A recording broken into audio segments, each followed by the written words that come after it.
Let's go, Audrey.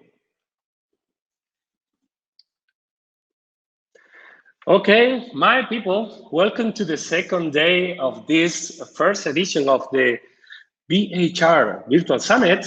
Yesterday, my gosh, was an incredible day. Many gold nuggets to take away and to be applied. But today's lineup is outstanding too.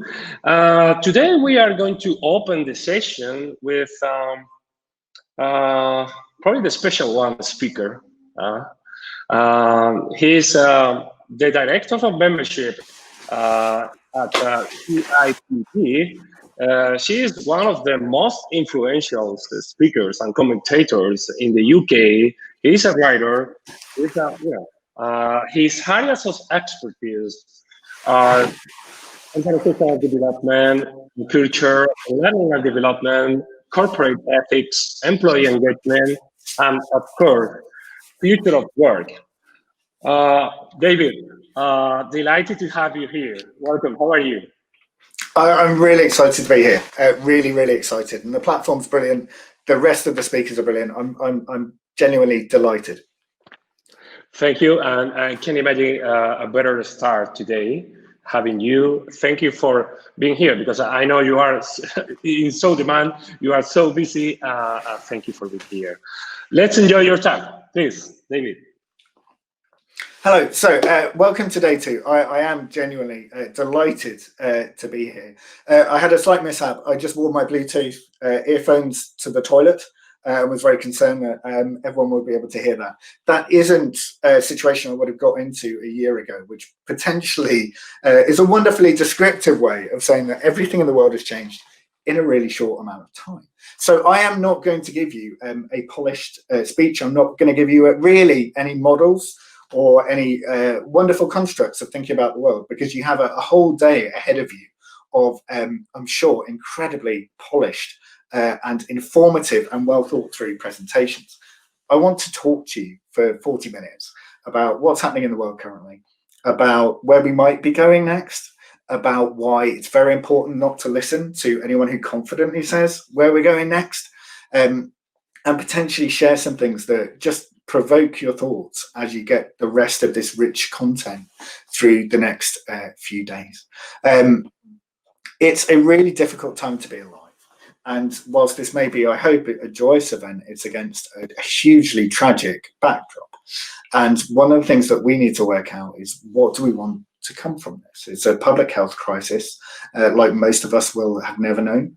And the challenge that we have is, to what extent do we have control and agency over what happens next? And I'm delighted that this event is taking place, because if you ask me to name the three things that I love most in the world, beyond family and loved ones, it would probably be HR, behavioral economics, and hot dogs.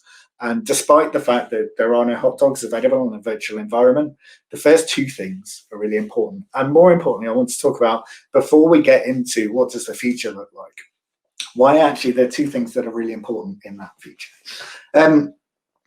Understanding how human beings work, what they do, who they really are, how they respond, how they consider incentives, and the science that sits behind that guides our insight, is hugely important. It's very difficult, I think, to be a good HR practitioner and not understand how people work. And yet, seemingly, lots of people attempt to carry away or carry out that combination of things. I've seen HR professionals that genuinely are just puzzled with the way that people are in real life. And as we now have our home environments at times completely being absorbed by our work environments and vice versa, and all of the confusion that goes with that, now is a really good time for us to understand that being experts in people, how they make decisions, how they operate as groups, how they weigh up different things, is absolutely key. I first got into or found a passion for behavioral economics way back with probably the original Freakonomics book, because I was wrestling at a time early in my career with the perennial HR problem, as it was before things became more automated, which is, how do you get people to return their performance review paperwork? And I was surrounded by a group of people who were just going, I don't understand why they don't do it, because we tell them to do it. And what we'd fundamentally failed to do was understand everything else going on in the world for those people, understand how they prioritize, understand the incentives to do that. And Freakonomics was a wonderful way of me understanding that we're not rational human beings. We don't weigh things up rationally. We don't often win through logic. Feelings come into play. The way that we think about the world isn't rational in the way that the economics textbooks that I would have read when I was growing up suggest. And if you can take a bundle of the social sciences and turn them into genuine insights into how people are going to be or react in different situations, the advantage that gives you as an HR practitioner is exponential, absolutely exponential. And my fascination with it has grown through the years, and that has bridged actually a time of it being hugely popular through to some of the challenges around the replication crisis. And what research can we really trust and what does it say? And today I'm going to talk a little bit then about the future of work and a bit about that and kind of bring it home. And there'll be some book recommendations at the end. So if you manage to sit through 40 minutes and you've taken nothing from it, I can guarantee at the very least you'll get some good book recommendations to kind of finish up with. But before we start, I wanted to kind of give you a kind of a backseat view of how this feels at the moment. So I'm supposed to, because I've had media training, I'm supposed to focus here the entire time for 40 minutes. And I'm supposed to do that because staring in one place apparently makes me seem more authentic. I find that difficult to believe. So I'm probably going to speak to you as a human being would for the next kind of 35 minutes or so from here. But I also want to speak quite humbly. And it's possible to be humble and confident. We see those two things sometimes as a strange kind of continuum that you can't be one and the other.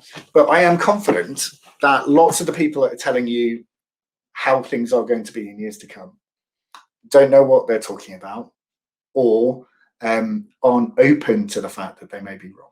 And the reason I'm saying that is because I've been doing things similar to this for a number of years. And if you went back 10 years, everyone was very confident that the robots would have taken over and would all be working from the beach. Neither of those things has really happened. But what we have seen recently is a huge shift in many countries to working from home and for technology to enable that. And that brings a whole raft of different problems, a whole raft of different conflicts, and a whole raft of different things where insight into how people are, how they work, how they come together, how they share information, what we trade, how we understand each other as people. It's never been as important as it is now. I've had some conversations with my teams recently just to say, I don't know how to do this. Just to be really open and say, look, I've never led purely in this way. I've never led against a backdrop that's like this for people in their own lives or the way they have to go about their daily lives. Given that, I need to be humble enough to step back and say, I need other people's help. I need help from my network. I need help from smart people. I need to understand actually what's been done before. And that's where you get that blend of art of what we're doing and the science of what we're doing. And it's really important. And I'll talk as we go through it a bit more about evidence-based HR and some of the techniques that we need to apply from that, how we need to think actually about what's a case study versus what's actual research, and how we are drawn to things that are new and shiny and exciting. But that's not necessarily what we need at a time where there may be enduring truths that actually, whilst they may seem less sexy, might actually be more pertinent or more useful. So I'm going to give you the abridged version initially of the talk that I would have given 5 years ago. And you can see how out of date it is. So I would have said, look, there are two possible scenarios with the implications of artificial intelligence. One of which is that we move to a kind of Star Trek scenario. And within that, we are free to explore. We are free to spend more time with our families, and the quality of our lives improves as the amount of working hours that we need to do declines. And we use technology to enable us to do that and to augment us in the way that we do. The other kind of full opposite is the Terminator scenario, where all of the robots rise up and kill us. In that case, it doesn't really matter about anything else. And certainly you could regret having sat through me giving this because your lives on Earth are short. But in between those two is a slightly more dystopian future, which is that large corporations make use of technology to displace the need for people, and the social and economic implications of that are dire. And you end up with an entirely fragmented world where there are some people that have profited from that and the majority of people haven't. And our job as a society is to weigh up which of those futures we want. But whichever future comes, there will be a bridging period where the economy needs to fundamentally recalibrate. And within that recalibration, we need to make sure that we have some agency. So that's what I would have probably said a few years ago. And then I would have given you some witty examples and stories to try and bring some things to life. But that would have been the nub of it. And then COVID happened. And what happened is that the cycles of change that we might have described happening over a 5 to 10 year period suddenly accelerated, and some of our assumptions around the world and how it would operate fundamentally changed. So I'm based in the UK. If you'd have seen me on stage 5 years ago, I would have talked about how technology will enable us to hire anyone from across the globe, and you'd move to a borderless economy over time. And that seemed to be the nature of shift. Since then, what we've had is Brexit in the UK. So the intended separation, certainly economically, of the UK from the rest of Europe. And you've also had the Trump presidency, which has been very focused on America as a singular entity and protecting its interests rather than that globalization angle. Then what's happened is COVID. And with everyone working from home, there are now questions about, well, why couldn't I hire anyone to do something through technology? If it's delivered through this format, if we don't need to be physically present, why wouldn't that be something that would cause an economic shift again? And the fact is, there are so many complexities in terms of what we're looking at that it will impact different sectors, different countries, different people, different ages, different demographics in different ways. And the challenge that we have then is to make sure that we don't reflect the mistakes of the past in terms of inequity, in terms of unfairness, in terms of poor quality of work, and just replicate that in the future. So whether that's disparity in male and female pay, whether that is racism in the workplace, whether it's a lack of voice, a lack of fairness, those are problems to be solved. But there's a challenge in getting organizations to focus on solving those problems at a time when many of them are just focused on survival. And so what seemed, if you like, a slow progress towards a different world of work has now become an accelerated crunch of activity and decision-making and challenges in a really short time. And one of the things that we'll know from behavioral economics, clearly, is that if you want to improve the clarity of someone's decision-making, putting extra pressure on them does not help. You tend to get what would be called functional fixedness. So we would solve problems in the way that we traditionally have done, and we've thought about the components in the way we traditionally have done. Whereas the problem that we face now is that everything's up in the air. How does it come down? And if you don't want it to come down in the way that it did before, if our question isn't how do we go back to where we were before, but our question is how do we best go forward from this point, then that's an almighty challenge to face into. And the only way that I think you solve that challenge is through community, through sharing of intelligence, through challenge, through use of networks in a way that isn't about selling, isn't about just generating relationships, but it's generating the capability to be more creative, generating the capability to get more challenge within a network, or a richness of thinking, or a gracefulness of thought that isn't possible when we are on our own, under pressure, and feeling isolated. So there are three key things that we ask at the CIPD for our members to be. And I'll come back to them at the end, but we ask for them to be more evidence-based, and I'll talk about that in a bit of detail, more principles-led, and I'll talk about that in a bit more detail, but also outcomes-driven. And those three things for me actually are at the heart of what we do next in the world of work. How can we be more principles-led and have organizations that stand for something other than just market forces? How can we focus not just on GDP, but the consequences of generation of GDP and the equality of distribution that sits within that?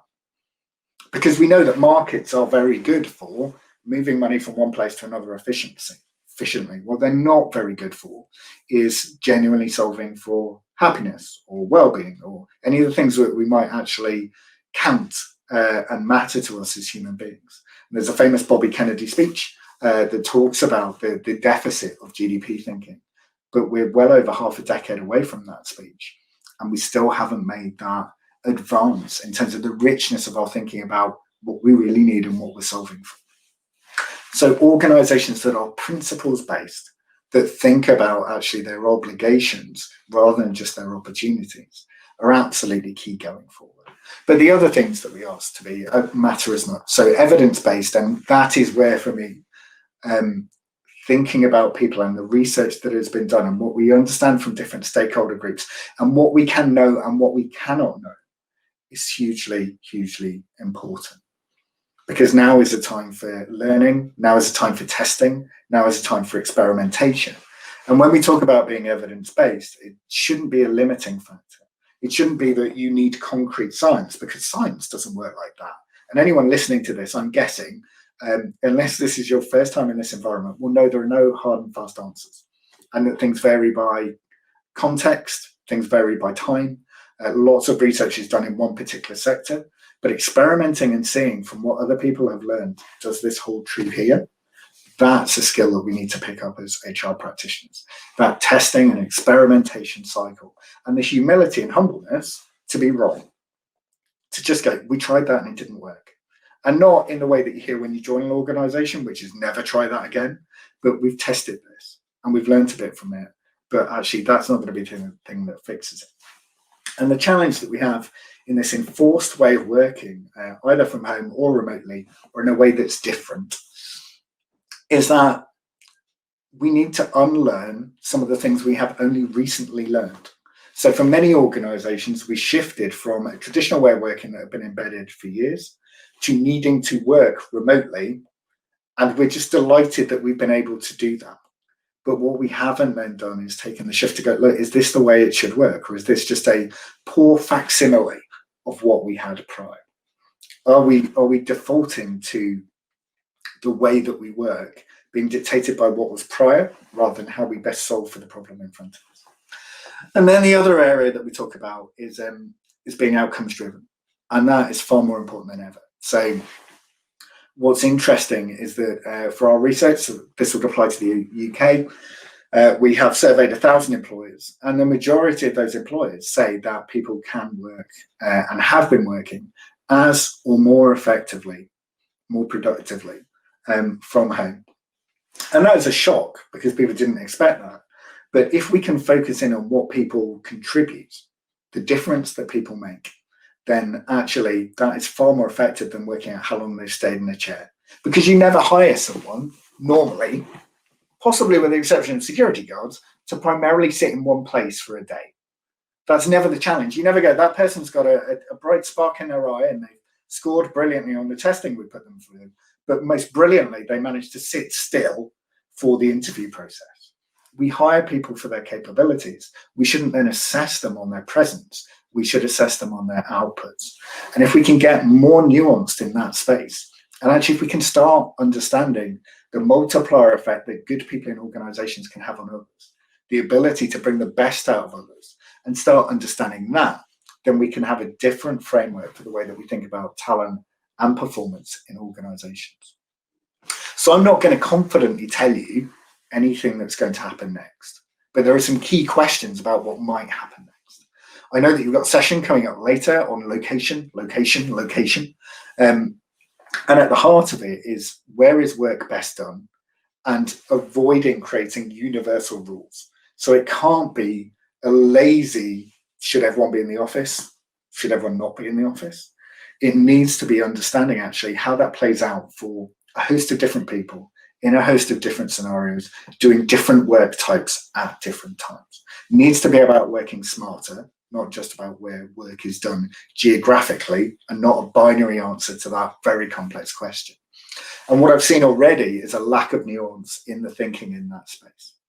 And how that manifests is people saying, for instance, well, 80% of our team are okay working from home, so that's working. What are the implications for inclusion and productivity of that 20%? How would you enable that? What are the different challenges there? How is this a different environment for someone entering the workplace for the first time? How will you support their career? How are they going to learn? These are the questions that there probably won't be universal answers to, but we need to search the answers to within organizations. And if we don't do that, then it's going to be a hugely challenging time for organizations in terms of how they perform. But there will be a net drag from this period if we are complacent that far outlasts the period it needs to be. There will undoubtedly be horrific economic consequences of what's happening now. Our challenge, the only one at hand really, is how do we look after people, nurture people, support people well enough to get the best possible results for them and organizations to make sure that we come out of this as quickly as we can, as successfully as we can, and then sustain those more positive ways of working. So there's a question about where we do work.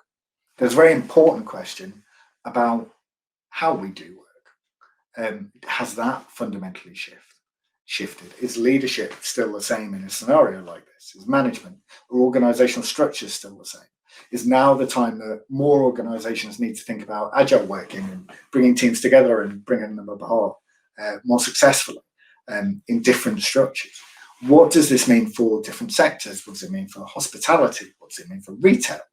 Are there lessons that different sectors can learn from other sectors? Can we share talent in different ways?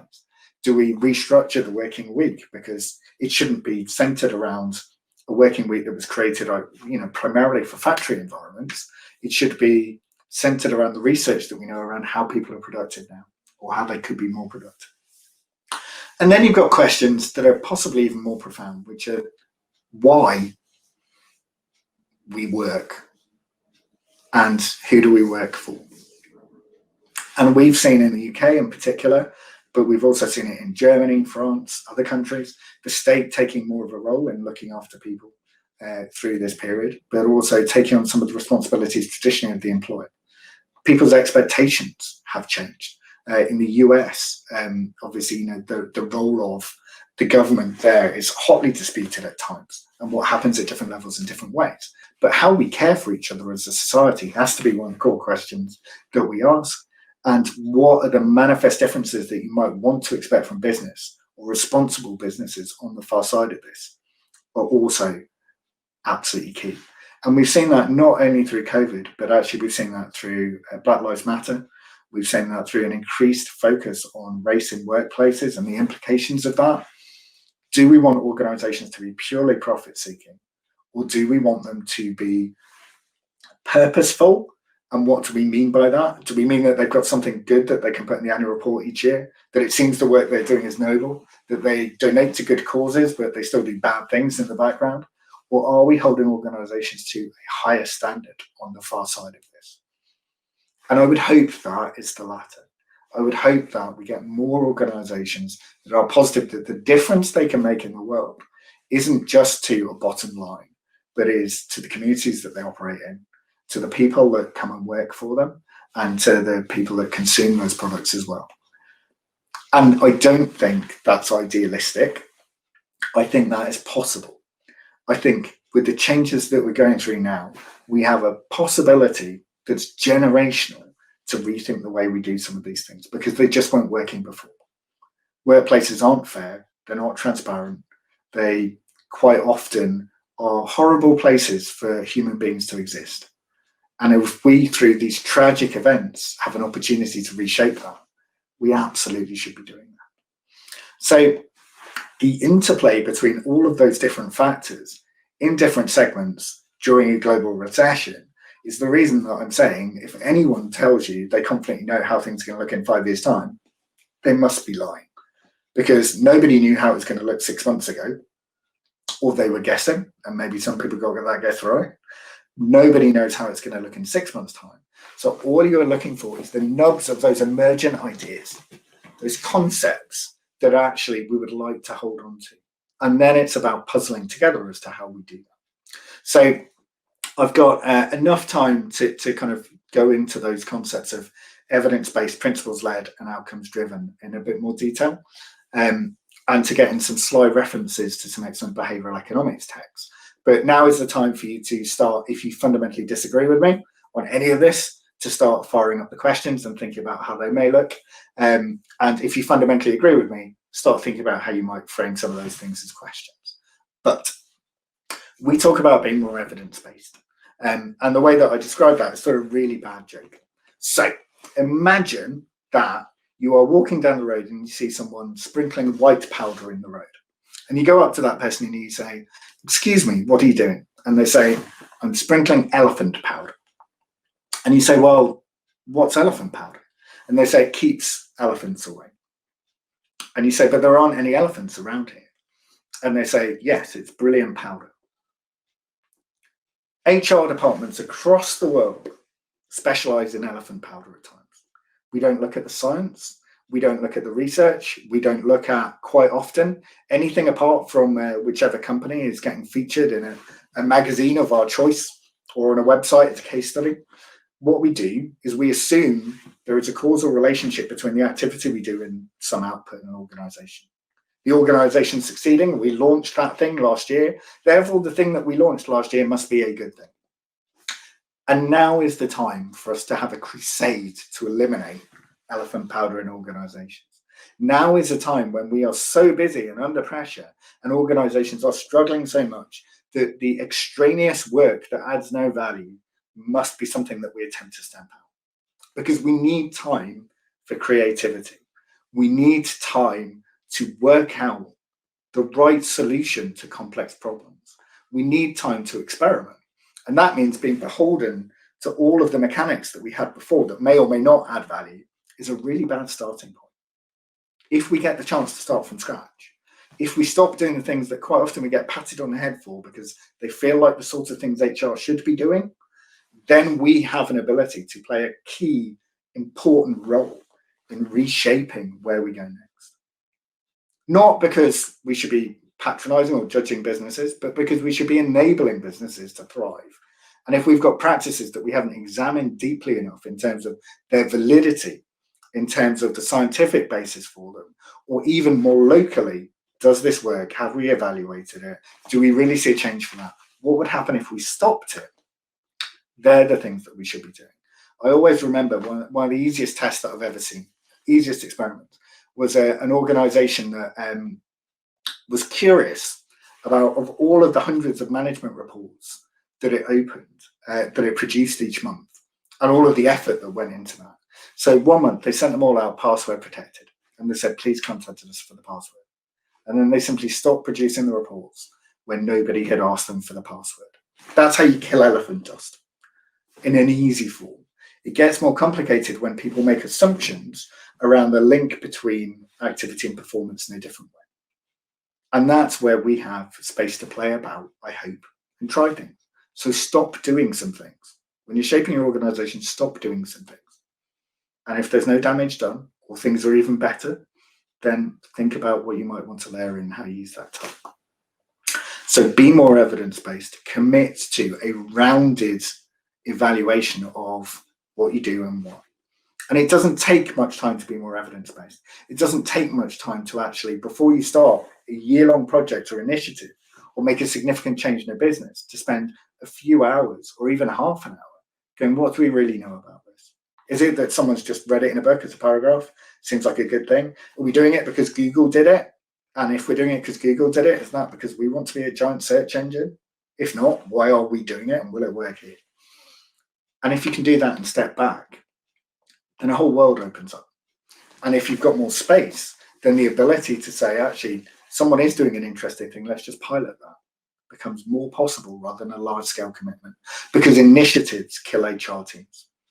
When you have the same challenges year on year on year and year, and you're not fixing those challenges, then you know that you need to take a more evidence-based, science-based approach and say, not what could we do that might help this problem, but what are all the things that we need to do systemically to fix this problem. And a great example would be the lack of progress organizations have made when it comes to race in the workplace. Because lots of organizations have initiatives. Lots of organizations have things that they could list in their annual report. The number of organizations that have genuinely made progress is low. And that's because we don't take a genuine, systemic, joined up, effort that's evidence-based. We base the work on what we heard someone else is doing that seems to make sense, or an anecdote. More evidence-based is the future of HR. That's great because you've got a whole day of evidence coming your way, so that fits really nicely. But we need to be challenging ourselves on what we do and how. The second thing that I'll kind of describe are kind of those three principles is being more outcomes driven. And the best example I can think of that is the description given by Dan Ariely in Predictably Irrational, and he does a wonderful free MOOC as well. But he talks about locksmiths. I call it locksmith paradox. So if you've ever been locked out of your house, if you get an experienced locksmith, it's like magic when they turn up. They just kind of waft at the door with some tools and it comes open. If you get an inexperienced locksmith, it can quite often take longer to get in. It can they can damage the door frame if they're not experienced, and so it's taking you longer to get in, and you've got greater potential costs.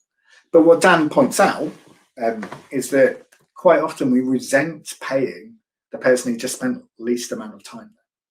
So the person who turns up and opens your door with no fuss and then asks you to pay them, that seems unfair in some ways.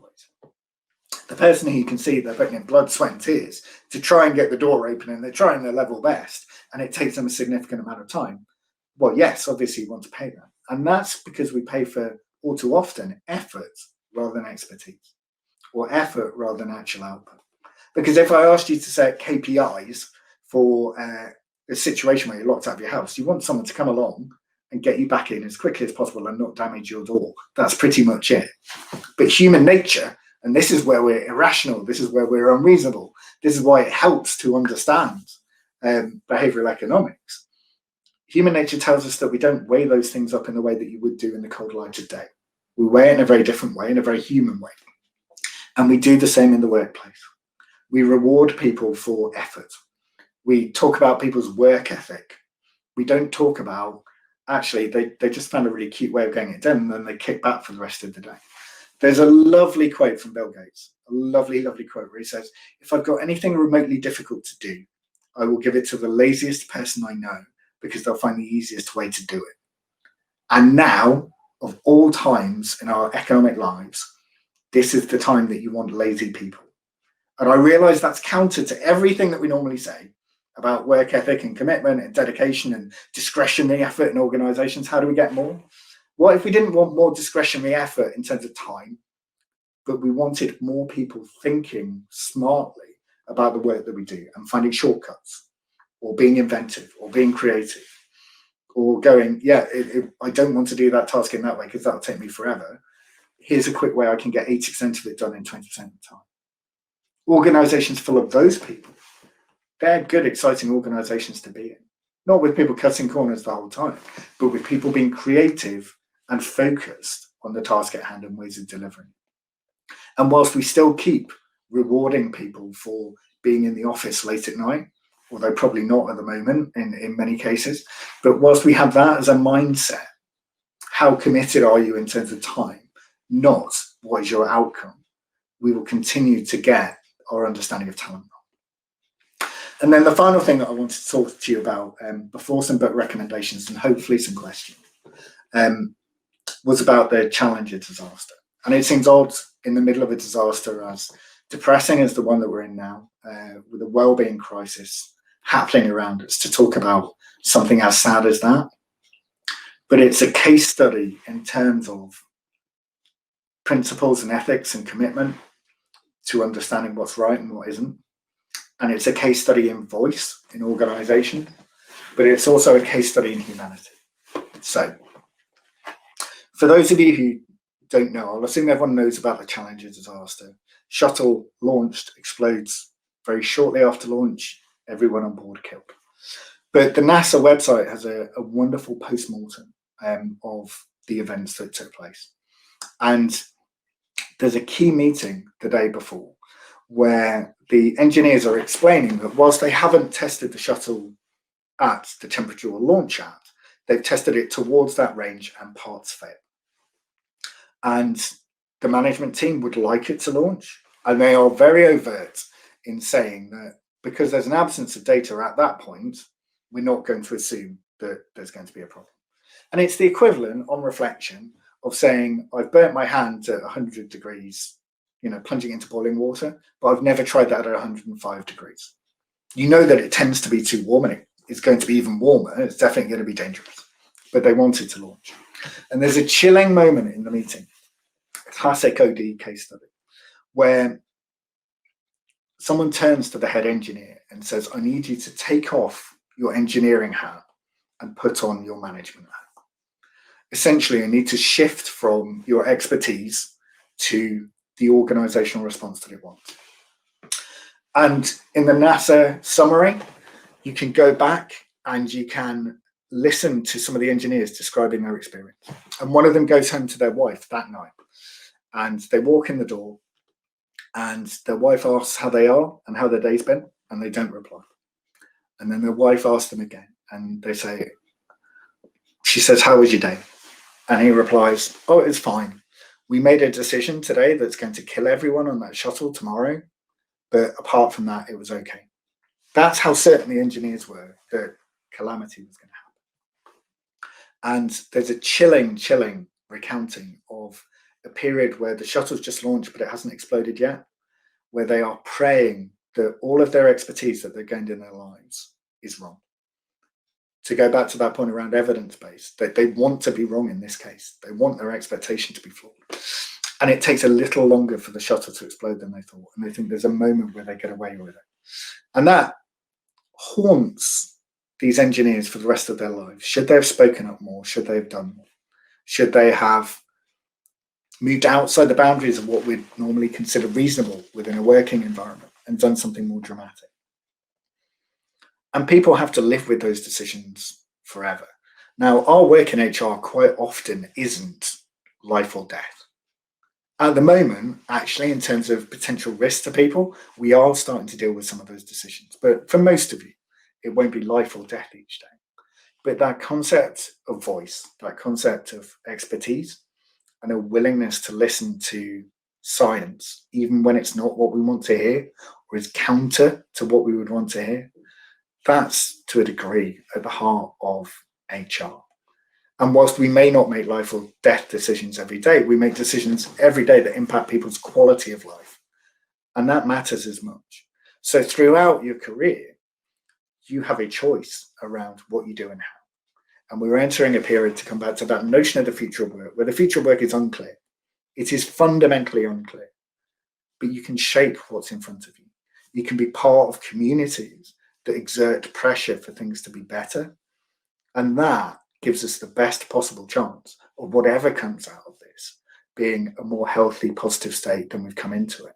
There will be a time of turmoil that is inevitable, but what comes out of that on the far side, we have to hope that that's going to be better, but hope only gets you so far. We can have faith it's going to get better, but faith only gets you so far and can be misplaced. But what we can do is we can put time and activity and expertise and put the will of a community into improving things and support each other to be better. And if we can do that, then out of a really tragic time, we have a potential for a better world of work. But the speeches that you'll get for the rest of today, the sessions you'll get for the rest of today, that evidence base, that focus on what do we really know here, what the limitations of what we know and what can we do with it, that has to be at the heart of the profession going forward. So I'm happy to take questions. I think I've finished possibly an entire minute early, which is unprecedented. And if you're bored of the word unprecedented, that's one more use of it, but more than happy to take questions. What excellent talk, David. Much appreciated. This different format is much needed sometimes. And many reflections should be faced for all of us about the future of work, because it's clearly unclear, and probably there aren't magic solutions to implement or to guess how the future of work is going to be. I took many notes. I took many notes about your talk, but I want to ask you or to deliver you some questions from the audience. The first is by Ajiz. David, you talked about evidence-based, principles-led, and outcome-driven. What's your take on purpose-based? I think there's a growing focus on purpose-based organizations, certainly in the investment community. There's more of a focus on that as well. It's a brilliant way of getting people on side with a mission, with a sense of commitment, with a kind of North Star that they can focus around. I guess the challenge is, as with anything good, it rapidly gets hijacked. So you're starting to see organizations that clearly aren't for social good, talking about transforming things that probably don't need them, whether it's, you know, luggage or something like that. You know, our purpose is to do, can dress up all manner of ills. So I think there are some organizations, and I'm a huge supporter of them, that are genuinely thinking in a mature way about the way that they think about the world and their influence on them. There are some organizations that see a marketing opportunity. The first one, fully in favor of. The second one, highly skeptical. Brilliant. The next question is by John Baldino. Systemic fixes are necessary and take big work. What evidence-based metrics would you recommend to have all the leaders in the organization jump on board? So I think the easiest thing to do is to pick the business metric that you are genuinely trying to fix. So too often we focus on HR metrics. So I remember speaking to someone at the Dutch Post Office a few years ago, and they were doing some great evidence-based work, and they had worked out the link between their engagement metric and absence in the organization. But they were talking to the business leaders and going, look, you need to be excited about engagement. And they got nowhere for years. And eventually they went back slightly more humble and they went, what would it be really useful for us to help you with? And their leaders said, well, if a post office worker's off, we need someone else to do the route, and that's really hard to train someone up to do, really disruptive. So bringing down absence would be great. So approaching it from the business side of the problem, suddenly instead of trying to sell in, they were consulting and supporting with. So the work that they couldn't get done before was suddenly the solution that was needed. So I think that the way to do it is to approach it from the business end, not try and get the organization to do it. A similar one, and it plays well into the wellbeing agenda currently. I spoke to someone, they said, I can't get my senior team excited about wellbeing because they're too worried about burnout. I was like, well, just call it burnout then. Just call it burnout and square that off. But I think too often we're worried about getting good HR practice done. We should be worried about getting good people practice done in organizations to support their goals. Absolutely. One more question. Do you find that companies are increasingly focused on the social return on investment? Are there specific industries you have viewed as doing it right? By Matthew Rosenfeld. It's quite interesting. So we speak to institutional investors quite often, and yes, there is far more of a focus on that than there has been historically. I think some of the industries that are making progress are the ones that have historically had the biggest problems in those spaces. So if you look at social impact or sustainability challenges in oil and gas, they've made some great progress there. I think the challenge that we all face, and it's inside organizations and outside, people practices and broader practices, are in a global recession, will organizations still hold true to those principles and ways of working, or will they reframe and become more driven by the bottom line, either out of necessity or because what they were doing before was just window dressing?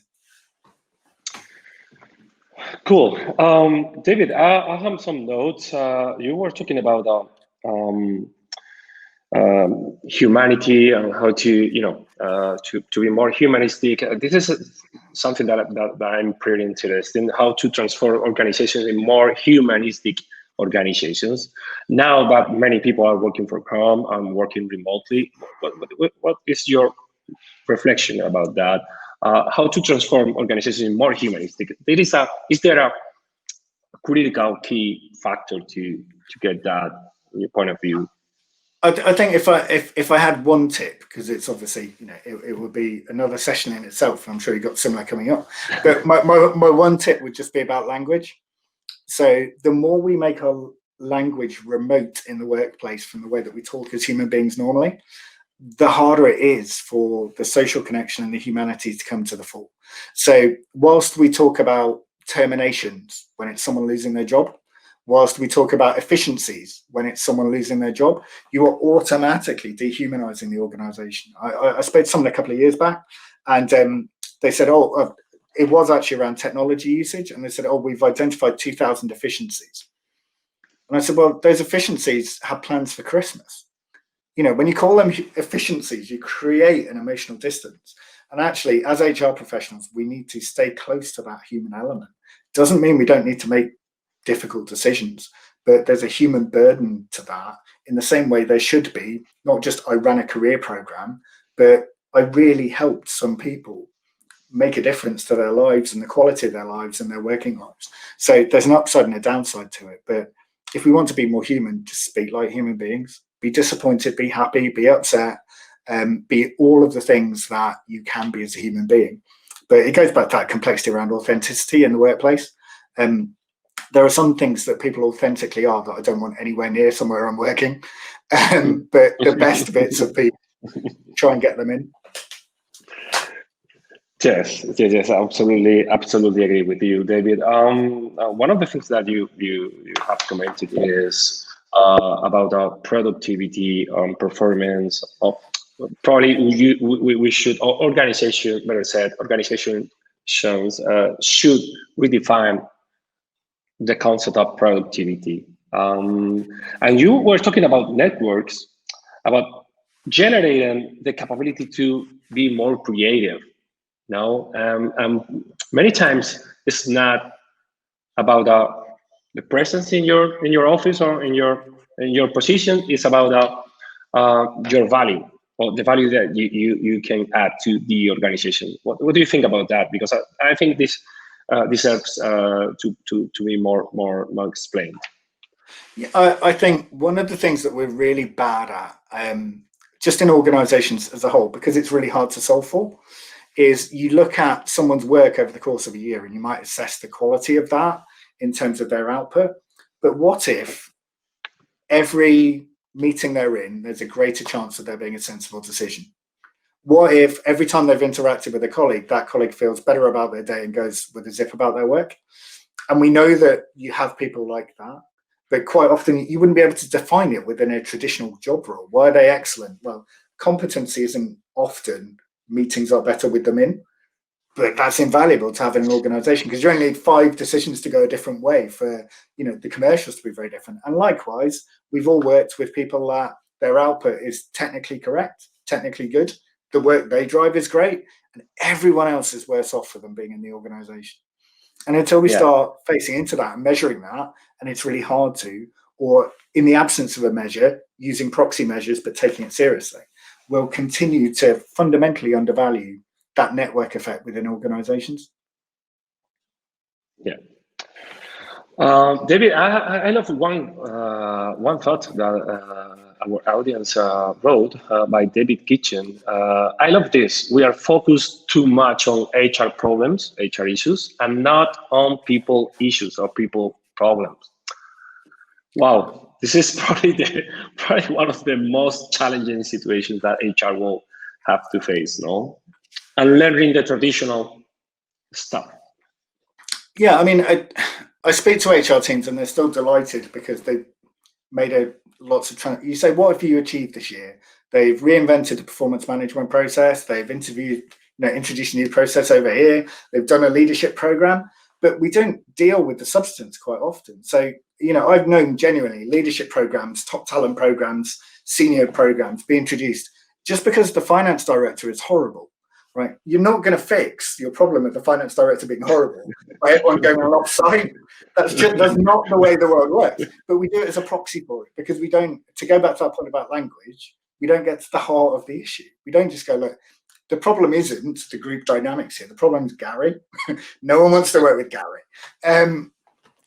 No offense to anyone called Gary on this kind of event, but yeah, if we need to get back to what is the actual business problem here, remove the trappings from it, what's at the core of it, and then how do we solve for that? And not through, I heard another company's doing this, I heard another company's doing that, but just nuanced thinking that brings in a degree of evidence to go, this is probably our best chance of solving that problem. And it is far more time efficient. People don't do evidence-based HR because they think it takes time. Add up all of the time that your failed initiatives in your organization have taken. That's what cost looks like. Far better to have a coordinated systemic approach and fix something properly first time, or have a high percentage chance of that, than just keep investing 30 grand, 50 grand in leadership, environment every year. Thank you. David, it's the time. What a wonderful talk. Thank you very much for being here with us. I can't thank you enough. Much appreciated. Hope we can talk soon about this future of work, the working from home, this hot topics just right now. It was a pleasure. I think our audience enjoyed a lot your talk. And thank you very much, David. Lovely. Have a great time. Bye-bye. Well, friends, our next stop is featured by Pablo Brañas, GARFA, Corporation in Groups. We will back in a few.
Hello, my people. We are back.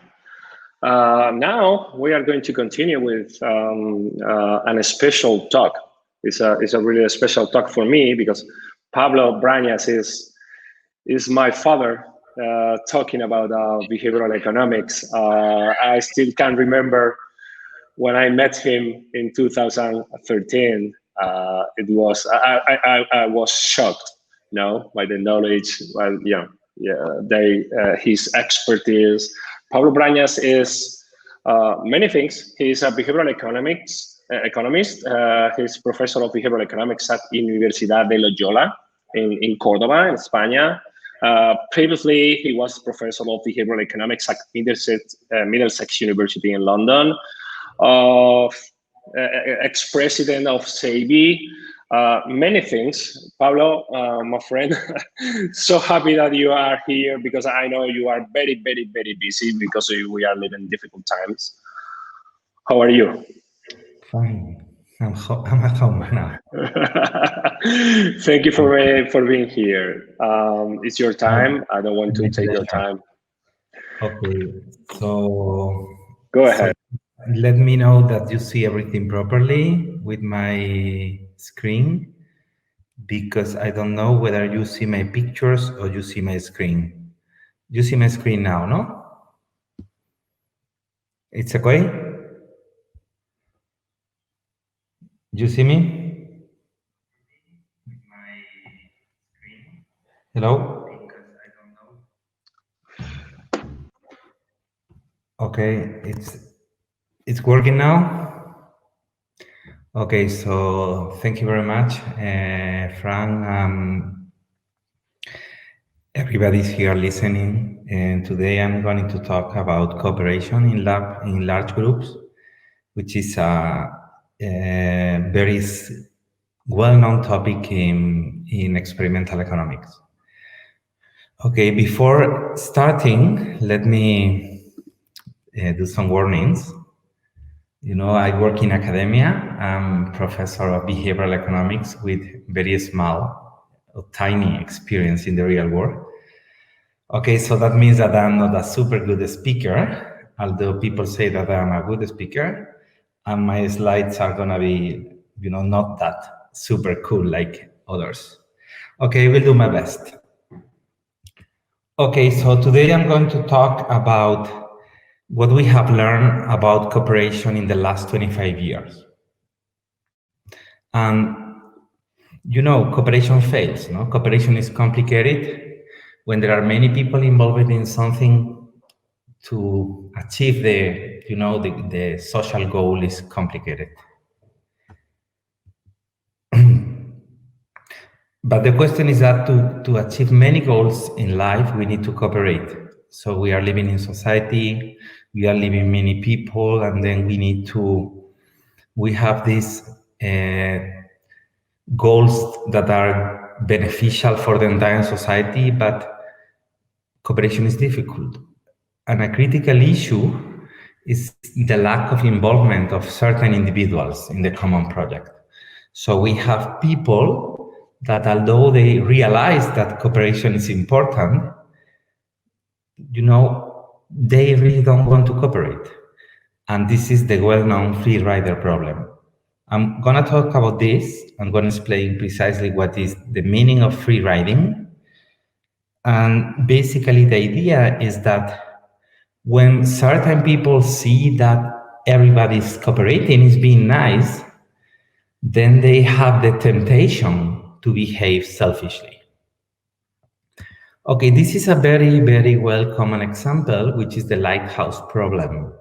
So imagine we have a lighthouse, and then everybody is aware that regardless he pays or not the taxes to provide this public good, regardless he pays or not, he's gonna get the outcome.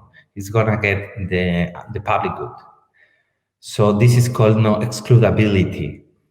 And the other thing is that it's not rivalry. That means that if I'm using the lighthouse, if I'm getting benefit for this, does not exclude the possibility that other people get also the benefit of it. there are many examples like the house. Obviously, climate change is a good example now. It's the quality of the air, the quality of the water, many other things. And what is the free riding problem? That individual has incentives to use the good given is provided without contributing. So many people, they want public health, they want to have public hospitals, but they don't want to pay for them. Okay, before explaining the massive experimental literature on this, let me give a very, it's not exactly precise definition of the problem, but let me give some intuitions about this, okay? Okay, in game theory, we typically name the prisoner dilemma problem, the prisoner dilemma game, to this environment, this public good problem, with only 2 players. So when there are 2 individuals in the society and they face this problem, this is typically prisoner dilemma game. This is not very, very precise, but generally this is true. So we call prisoner dilemma game to 2-player games, and we call public good games to larger than 2 players game. We will focus on in PGGs, on public good games, because we are interested in large groups. The simplest framework, the most easiest way to analyze the problem is the following. There are several players. Player 1 is Pablo, and player minus I is a bunch of people, many people.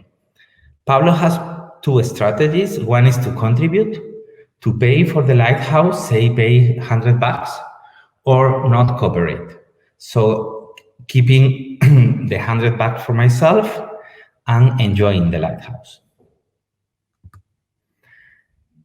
If we assume that Pablo believes that everybody's nice in the society, so that the other bunch of people, the remaining people in the society are super nice and all of them are willing to contribute, then Pablo faces 2 possibilities.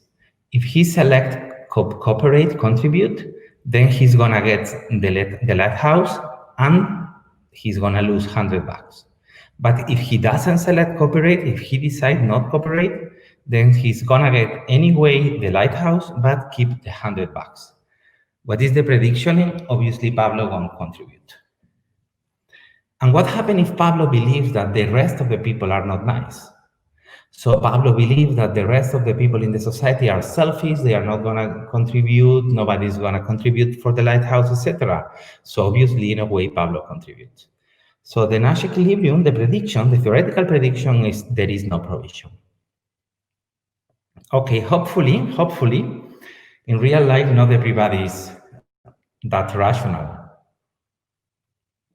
Indeed, it may be the case that Pablo wishes to believe that other people are nice, and also he may wish to contribute. He wants to be nice and be cooperative and support the lighthouse. So the question is whether the situation is sustainable. We really believe that if everybody starts being nice, we are going to sustain the lighthouse? That is the question. And we know the answer is no. Okay, public goods are all over the place. These 3 examples are the most simple examples. Think about the workplace. It would be ideal if there is no gossip. Obviously, this is a public good. Even better if everything is clean and tidy. Or obviously, if people switch the mobile phones off every time they are in the office or in the train or many other places. You know, people ideally, if they were cooperative and nice people, they will stop gossip or trying to keep everything tidy or being silent and not making noises with the mobile. But this is not true. For the last 20 or 30 years, experimental economists has been trying to find a mechanism, an institution to solve the free riding problem, to solve this problem. So to provide the rules, to provide the institution in such way that people behave correctly. That means people do not free ride. And then we are able to sustain cooperation. Okay, what we do is lab experiments. So what we do is to run experiment in order to understand how people behave and in order to see whether certain institutions are useful to solve this problem. And then I'm going to explain a little bit about lab experiments and the limitation of lab experiments, and then how we conduct experiments about cooperation, and then I will provide some results. Okay, what is exactly a lab experiment? A lab experiment is, we have a lab, I will show a photo later, where we have participants, and then we have these participants are typically self-selected participants. We have a baseline, we call this the control treatment, and then we have also a treatment where what is exactly what we want to try. So we have a control, and in the control we run, say, a standard situation, and in the treatment we change something, like in, placebo, or we have these interventions in medicine where we give certain people some medicines, and to other people they receive a placebo pill. So we have this control and treatment, which is exactly what we want to test. Then we have self-selected participant, typically a student in the university, not necessarily participants, students. As you may probably know, there are now many people running experiment in Amazon Mechanical Turk, and they are not a student. We have monetary incentives. That means that if you decide to buy the public good, you pay the money and you lose the money, the real money. If you decide to defect, you get the public good, but you don't pay the money. So you have real incentive for this. Then there is anonymity, and this is so important in the sense that you interact with people that you don't know at all, which is not very realistic in real life. So there is no history, so I don't have any personal relationship with these people, with this person in any sense, in the good or in the bad sense. And I think this is even more important, there is no future. So once you finish the experiment, you finish the experiment. So there is no reputational concerns, there is not trading favors or something like this. What we learn from experiments? Basically, we learn that very precise institutions may work or not. So what we do is to see whether this particular thing that we have designed is working or not. So we have, imagine a situation where we have a public good game, treatment 1 is the baseline, and then we have treatment 2, which is, I don't know, we give all participants to the lab, we gave a Coca-Cola to all of them. And then we see that providing people Coca-Cola improve cooperation. So then we have under very precise institution to give Coca-Cola yes or not, and very particular subject, for instance, students, very clear payment schemes, so you get the Coca-Cola or you don't. Without previous and future interactions, we see whether giving Coca-Cola is better than not giving Coca-Cola. So this is exactly what we learned from the lab experiment. So the question is whether lab experiments are informative or not.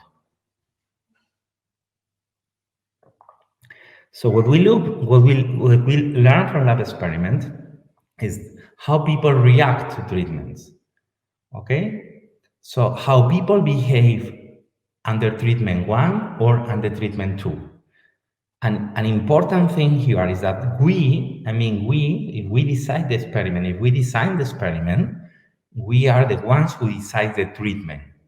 So participants are randomly assigned to treatments, and then we observe whether the treatment works or not, or even perhaps works, but in the opposite direction or whatever. And there is a very important concept, which is called the lower bound. And the idea of the lower bound is, so imagine we see that giving a bonus to workers provide huge response in effort, or provide a minimal response in effort. So if we see this in the lab, probably in the real world it's going to be magnified. So we get a very, very lower bound because the conditions are extreme. So this is extremely artificial. So most likely in the real life, it's going to be much higher.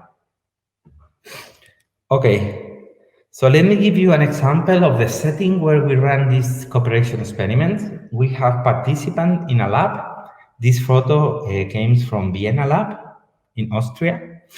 Subjects are typically randomly assigned to groups, say group of size 4. They have to decide whether cooperate or not. Sometimes the decision is not cooperate or not, it's a continuous set of strategies. So the participant may say, I want to contribute 0, 0.1, 0.2, or whatever. And then they make a decision, they get feedback, and they play again. And then they play again, and they play again.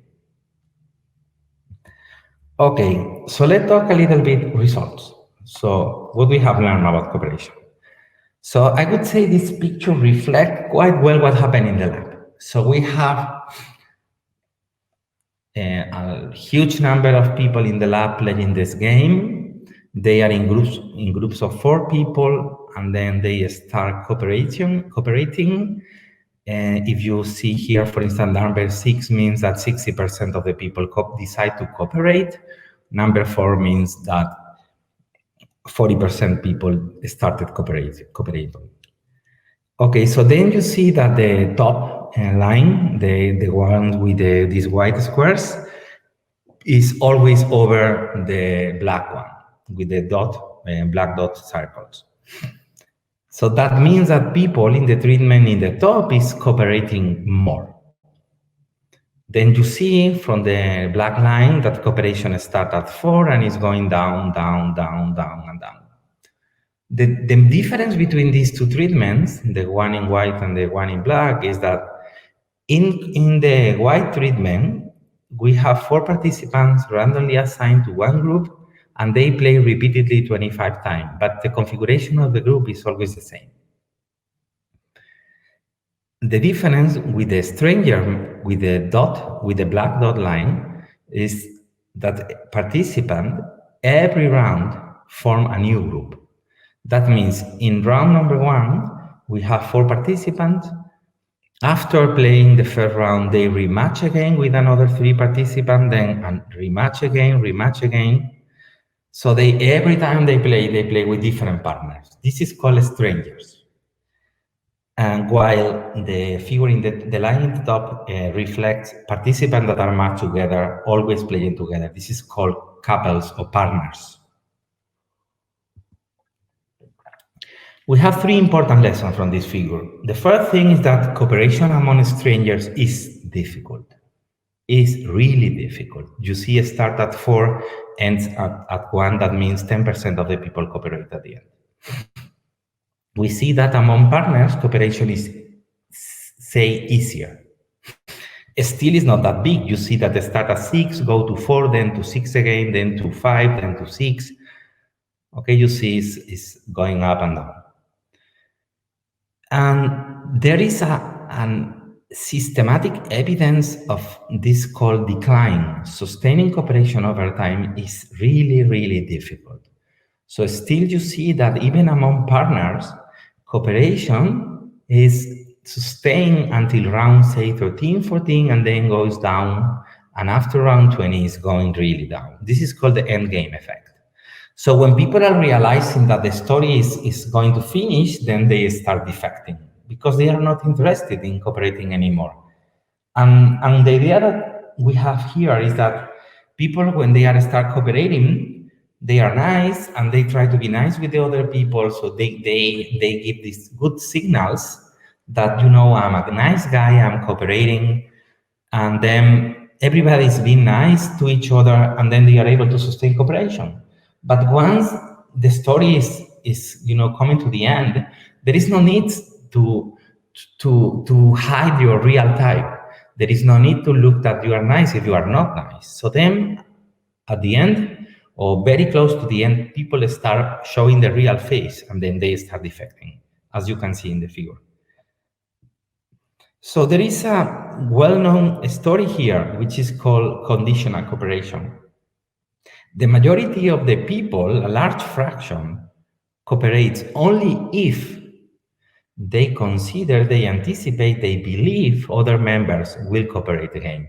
This is called the sucker problem. No, people, they really don't want to look like a sucker. They don't want to lose. They are completely stupid. So okay, I'm nice, and I'm a cooperative person. I want to cooperate, but I'm not stupid. So if I realize that everybody in my group are not nice people like me, then I start defecting.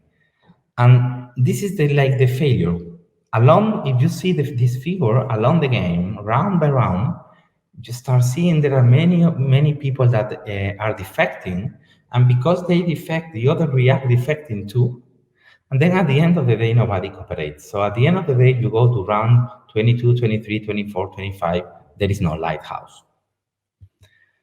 Okay, there are many issues behind why cooperation fails.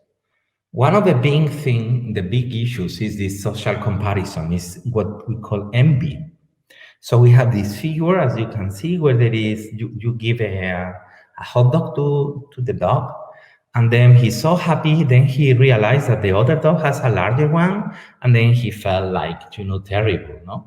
So you gave me a bonus, you gave me a present, but once I realized that the present you gave to a different person is larger than mine, then you feel like, like betrayed or something like this. Let me show you an example of this. So on the left, we have experiments where we have people playing in public good games where the return they got from the public good, so every time they put money in the public good, the return they got from this is 0.5. In the next, the return they got is 0.75. And in every, I didn't say this, we have a number of people in experiment number 1, 0.5, a number different people in experiment number 2, 0.75, experiment number 3, 0.4, and experiment number 4, 0.9. So we have, on the left, we have low inequality. In the right, we have high inequality. That means that in the left, we have people in the session receiving or 0.5% or 50% or 75% return, and in the right, we have people receiving 40% or 90%. 90% is a lot of return. The difference between the dark and the light lines is people are informed that there are other types. So let me put simple. If you go to the 0.4 and you see that the fraction in the dark line of people cooperating is large, you see that the light one is very, very small. And why is it small? Because these people who are receiving 40% identically that the dark one, those with the light gray, they are informed that other people are receiving 90%. So if we focus only in the right side, we have for the 40%, we have that people, when they are informed, they are receiving only 40%, while other people are receiving 90%. They don't contribute at all. While those who are receiving 90% and they are informed other people are receiving 40%, they are contributing more. So basically that means that people care a lot about what other people get. So the lesson here is social comparison may kill willingness to cooperate. But another funny thing is that people do not learn. So we showed before that typically public goods, people start contributing about 50% and then start declining, going down, down, down, until the end they don't contribute at all.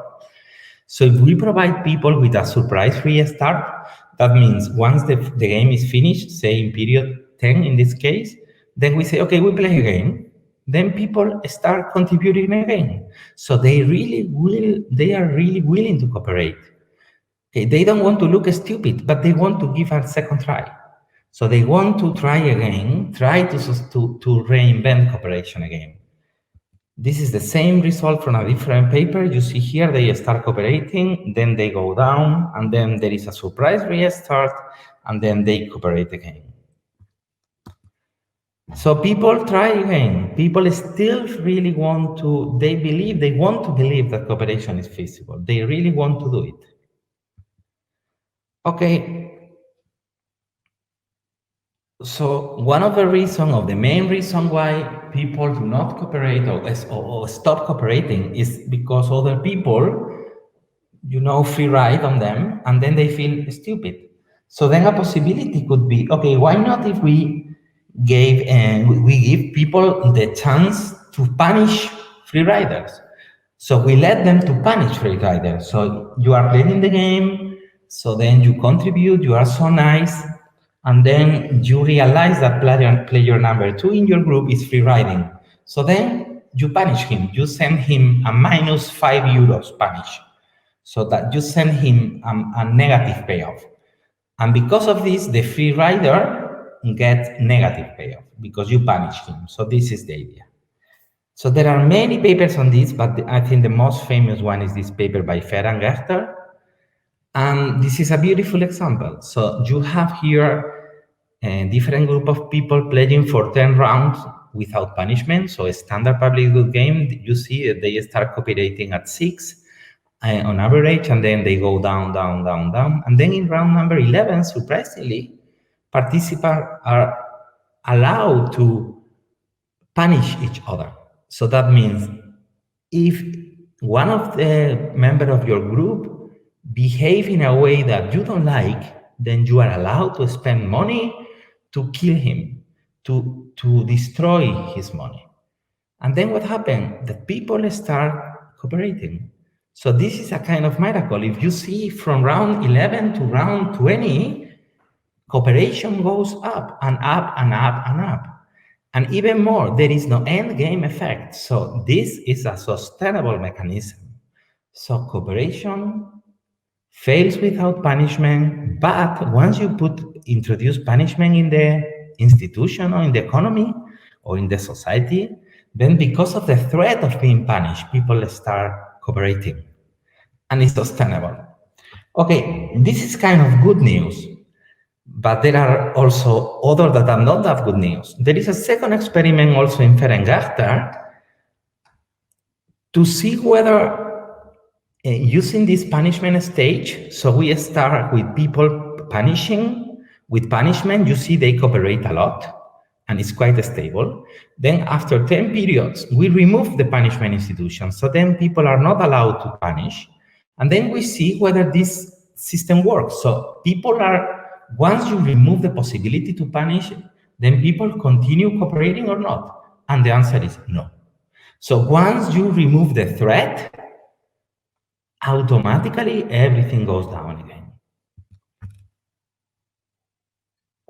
This slide shows this cooperation before and after with groups and strangers, with partners and strangers. As you can see, if you use cooperation with punishment with partners, then you have 100% cooperation. So if you keep the size of the group, you keep the participant in the group the very same from the very beginning to the end, and you let them to punish each other, then you see, you got it. So you get full provision of the public good. So in summary, punishment works quite well, especially among partners. However, even after experiencing the advantage of cooperating, still people, once you remove punishment, they have the temptation to free ride again. So take care with this. So if you put rules and these rules are strict, take care with removing the rules, because the real type, the free ride type, emerge again once there is no threat. Okay, obviously, many of you will ask, okay, why not rewards instead of punishment? Why not giving rewards to people that are behaving super nice, they are super good citizens, they are cooperating? Why not giving them some rewards, given that they are doing the good thing, and not punishing anyone? Okay, so this is the story, no? This is the carrot or the stick, no? Okay, there is evidence on this too. So on the left, we have an experiment where people are getting rewards, monetary rewards. So if they behave nicely, then they get this bonus or they get something. And then you can see from the beginning, from round 0 to round 10, that people start behaving nicely. So once you remove in round number 10, you remove these rewards. So you think that everybody now will get used to cooperate and they are used to do the right thing. You remove the rewards and then everything goes down. So this really does not work in the long term.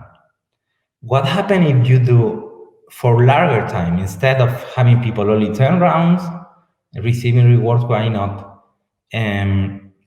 Keeping these rewards for longer time, say 20 periods, result is mostly the same. So during the time you are having these rewards, people are doing well.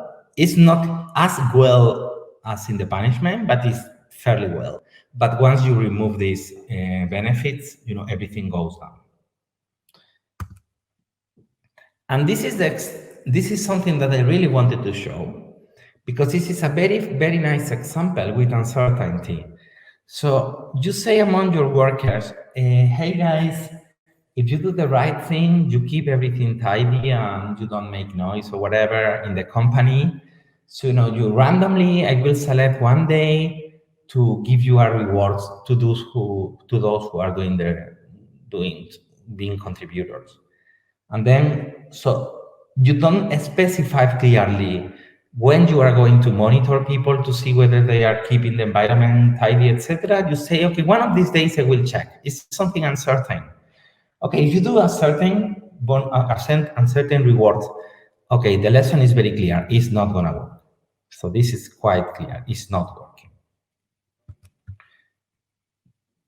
Okay, so then the message is rewards also work quite well, but do not prevent decline at all. And the payment scheme has to be transparent with no uncertainty, because if you have some uncertainty, it's not going to work. Okay, everything that I've been mentioned here, it sounds like beautiful, like the solution of all the problems about sustaining cooperation, punishment, very easy. You put punishment in the system and then everybody, follow the line, they behave accordingly, nobody misunderstand anything, and everything is perfect. But this is not true. And this is not true mainly because a very simple issue in the real life. In the laboratory, when we have people playing in groups and they have to decide whether to cooperate or not or whatever, it's very easy to identify who is the free rider. So it's extremely simple to say, okay, player number 3 is free riding. But in the real life, you know that you are working in institutions, that if you have 100 workers or 20 workers, it's very difficult to know exactly who is free riding. Why? Because typically free riders, they are smart and they hide the behavior. So they are not, walking around the company saying, I'm the free rider. So it's difficult to find him. It's complicated and it's expensive to detect those who are not contributing. As you may know, monitoring is costly. Okay, what we do with monitoring is costly. Okay, when monitoring is costly, a possible solution is probabilistic punishment. What exactly this means? Means that you say to your workers, I'm going to evaluate your performance with I will do carefully. So I'm going to see all your books, I'm going to see all your reports, etc., etc. But I'm going to do this only with probability 10%. So I'm going to take your entire file. I'm going to take the folder with all your documents. I will bring to my office, and then I will toss a coin, better a dice with 10 faces. And then if you get number 3, I will open the files and I will see carefully. And if you fail, you will have a huge punishment. Okay, in terms of the expected benefits, it's exactly the same for the company, because for the company it's gonna be the same to put a fee to someone with for 1,000 or 10,000, but for the citizen, for the employee, it's gonna be kind of costly, because he's gonna multiply the probability with the punishment, and then this is gonna be huge. This is called Bayesian punishment. Let me give you an example of this. We ran this experiment many years ago.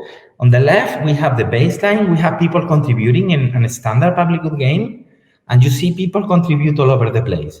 So in the first round, you have people contributing 0, 10, 20, 30, 40, 50, whatever. And then on the right, we have a different treatment, and there is a threat. And then we told people with positive probability, even we did not say the probability, we just said positive probability, we will open the files, well, we will see what are you doing, we will see whether you are cooperating or not. And if you are not, we close the group. So we end the game, you start getting money. And you see the results. The results are super clear.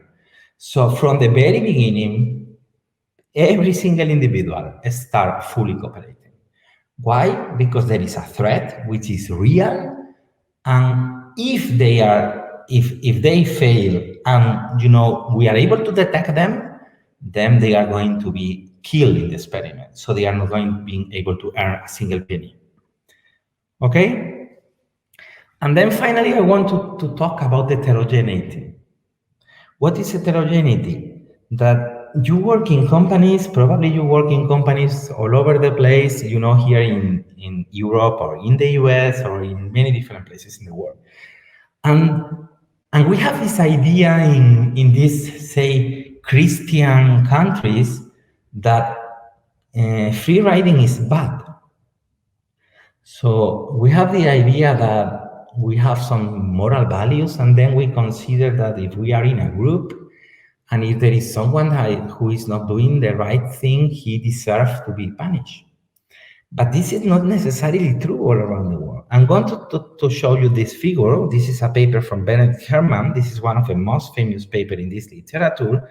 He ran the very same experiment in all these locations, starting from Boston, Melbourne, Nottingham, St. Gallen, and then you go down, Istanbul, Minsk, Samara, Riyadh, Athens, Muscat. So what you have on the left is punishment, the standard punishment. So we have people punish free riders. In Boston, if you deviate, you get punished. In Melbourne, if you deviate, get even more punished. But what happened on the right side, this antisocial punishment, that people punish nice people. So what we observe here is that in certain places, in certain locations in the world, in certain cultures, if you are nice, if you are the contributor, some people punish you for being contributor. See, the last example is huge. So you see this Muscat or Athens even, you see that if you are different than the mean, that means if you are a nice person or a bad person, the probability of being punished is the same. So that basically means that being cooperator is not a standard rule all over the place. So there are cultures where being nice and very pro-social is super good, but there are other cultures where being pro-social is not that good, and you are punished. Okay, so I'm going to finish with 3 examples that I think that may be useful for you in human resources. The first example is this idea of companies as labs. So companies may run their own experiments in order to know whether incentives have the desired effect. So this is an obvious example. Imagine you are a car seller company, and then you say to all your workers and the people that are selling cars like you in your business, and then you say, okay, starting tomorrow, I'm gonna give you extra $100 for every car you sell. Okay, this sounds sensible and probably it's going to work. You get $100 extra, and that sounds fine. But the question is, $100 is too much or too little? What is the point of $100? Why $100? Perhaps you offer 100 and then people feel offended or something like that because they think this is a ridiculous amount of money. Or not, or perhaps they got super happy because 100 is a lot. But the question is, you can use experiment, to calibrate things. That is a very obvious example. And this is something that many companies now, like water companies, they are calibrating the price of water using experiments. It's an obvious thing. The second example is improving the work environment. So you can design mechanisms to improve the public good. If you really want to have a tidy, silent, nice environment, which is good for everyone, it's good for productivity, it's good for everything, just design an experiment, just design a nice punishing policy to compel people to wear the mask. It's a very simple idea. Maybe probabilistic punishment is enough. If you don't wear the mask and I cut you because it's probability, you will get a fee of $100 or something like that. So it's kind of easy. And then finally, another thing that I feel is maybe very useful, and I think that Antonio Spin is going to talk about this tomorrow, is having your people playing games and doing stuff like this. You may have any idea what type of people you have in your company. So do you have nice people in your company? Do you have people that are really willing to sacrifice themselves? Or in the other way around, or people in your company are super selfish? And it's maybe even worse. It may be the case that your company have 100 branch, and you have branch where people are super cool, and other where they are just super selfish people. They are terrible. There are questions, no? Like, okay, are product managers nice people? Are cooperative, or they are so selfish? Okay, I'm done now, and thank you very much for this opportunity. Thank you very much, Pablo. I enjoyed a lot as always. Very insightful, very knowledgeable, and very pertinent. This talk about cooperation in groups in these times. People were asking us about your presentation, if we can rewatch the video, because it is pretty interesting. We have some questions, Pablo. Mm-hmm.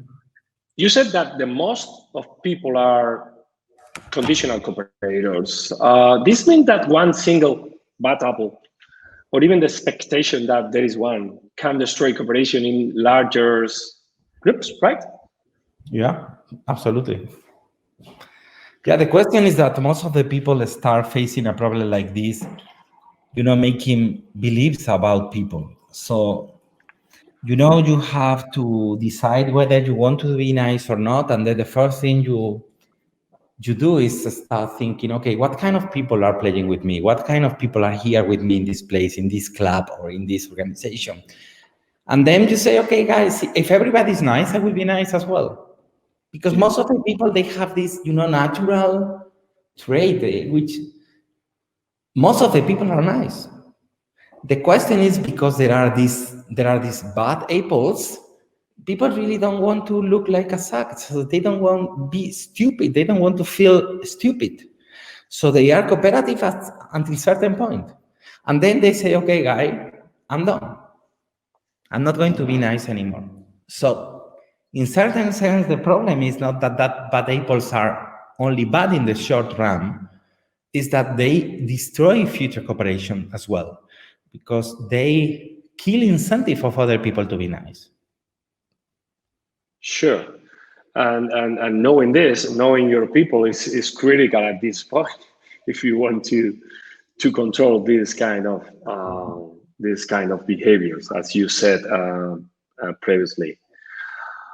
Another question is, envy is definitely a huge problem for cooperation, and I can guess in organizations too. Can envy be measured using economic gains? Yes, of course. What an obvious question, no? Yeah, there are many ways to do this. In fact, we do these kind of things. So we have ways to measure this with these very simple decision problems when you have to decide whether you want to certain amount for money for you or you want to share the money with other person. And then typically these are like very simple decision problems when you face situation where you get say 10 euro and then your opponent gets 5 and then you decide what do you prefer, 10 or 5. So everybody's going to take 10, but then you ask them again, what do you prefer, 5 for you and 10 for your rival? And then still people say, no, I prefer 5 for me. So people don't want other participant getting more than them. That is definitive. Yeah. Yeah, there is a certain moment when people switch the behavior and prefer to. Yeah, typically, no. So people, there is something intrinsic here that we don't want to be to earn less than other people. So it's something very dramatical. It's like at least I want to get the same. So if you give me the chance to avoid this unequal distribution, I will block it. Of course, this is not going to happen if the inequality is favoring me. This is only happening if inequality is against me. I think envy could be related with compassion, envy and compassion, and between them we can infer some other metrics like selfishness or fairness, not exactly fairness. Everything is quite related. So there are these moral people that are very concerned about equity. But it's also true that it's much easier to be equal or be in favor of equality when you are thinking about unfavorable distributions. But the question here with envy is that there are many cases where people block other distributions that are not being beneficial for himself, but are not also detrimental, are just good for the other people, and then they don't accept it. Because people have this special morality, where when it's good for the other person but not for you, then it's bad. It's unfair. That's brilliant. We have another more question by Monica Capra, a good friend of you. Does anyone punish cooperators? Yeah, you see the papers by Henry Sherman, no? That is very surprising. In this paper, this antisocial punishment, no? People punish cooperators in many cultures, so they don't like cooperators. Probably we have been, because we got this result in Spain when we were running experiments in certain village of Granada, and then in this paper we published in the Proceeding of the Royal Society. And then we got this. So we got people that was systematically punishing nice people. So we didn't understand this much. And one of the reasons we feel is behind this is that if I'm, say, not very pro-social person, and I'm in a group of mean people, and suddenly there is a super nice guy who is doing well, then this guy in certain sense is show me up. So now everybody see that I'm a bad person because he did it. He was nice, and because he was super nice and cooperative, now I'm looking like a bastard. So then people don't like this very much.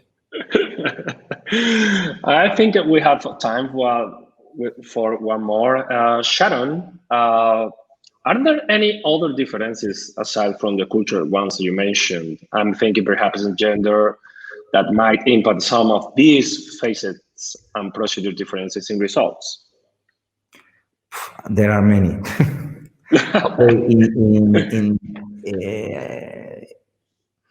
So just answering to your question, yes, gender is an obvious thing. So there are, in this literature, people say that pro-social preferences are context specific. So in certain context, men are more generous than women, and in other contexts, women are more generous than men, more generous, cooperative, pro-social, etc. Yeah, depending on the context. What we know from the literature is that when there is the opportunity of, say, personal exhibition to, to look like nice, then men are more likely to be pro-social because they want this opportunity to promote themselves. This is say a well-known result. In our case, we had not been working on this very much. We had been working more on time preferences. And then what we have found is that typically people that are patient, they think in the future. Typically, these people are more cooperative. While those who are like present-minded, so they don't think in the future, they typically are defector. This is a very simplified version of the issue, but more or less it's like this. People who think in the future, they are more likely to be cooperative. In fact, Pablo, we found this in a project we carried out last year. We found that cooperation and long-run orientation related to patient were maximizing group performance, right? And that is absolutely brilliant. Pablo, thank you very much. Thank you very much. We love you, well. And thank you for being here, for all the insights that you provide us. Talk soon. Thank you so much to everyone for listening. Bye-bye. Well, the next talk is featured by Lotus Buckner. We'll be back in 10 minutes. Keep tuned.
Hi everyone, we are back, and now we have an amazing talk.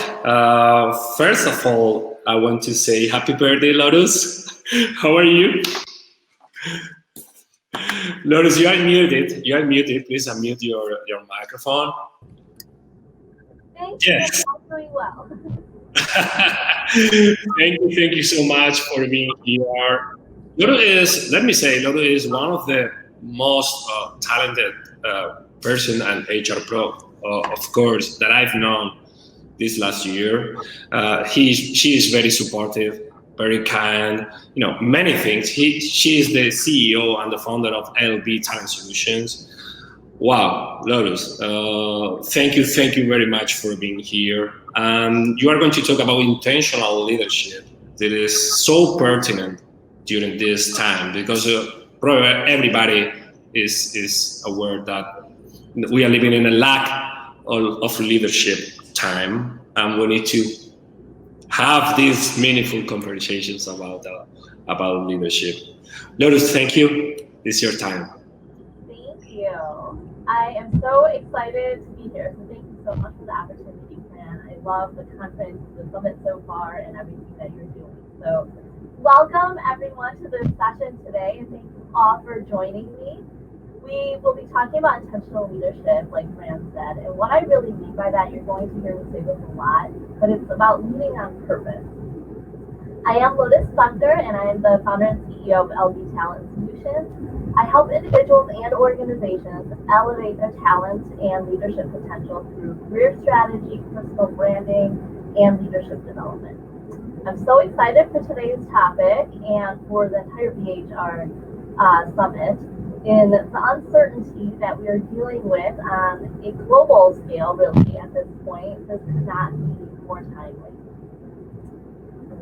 So I remember being new to my career. I'm going to tell you a little story and we'll kind of get into the presentation here. But I remember being new to my career and I was so compliant. I was one of the compliant HR. I thought that's what it was about. My boss would tell me to do something and I would just do it. I didn't even think about it. I kind of just thought that's the way that work was and that's what it was about. And I remember the first time that I questioned something and it actually did not go well. So I thought, okay, well, that's not how to be successful, I guess. And I was really struggling to figure out how to find my place in work.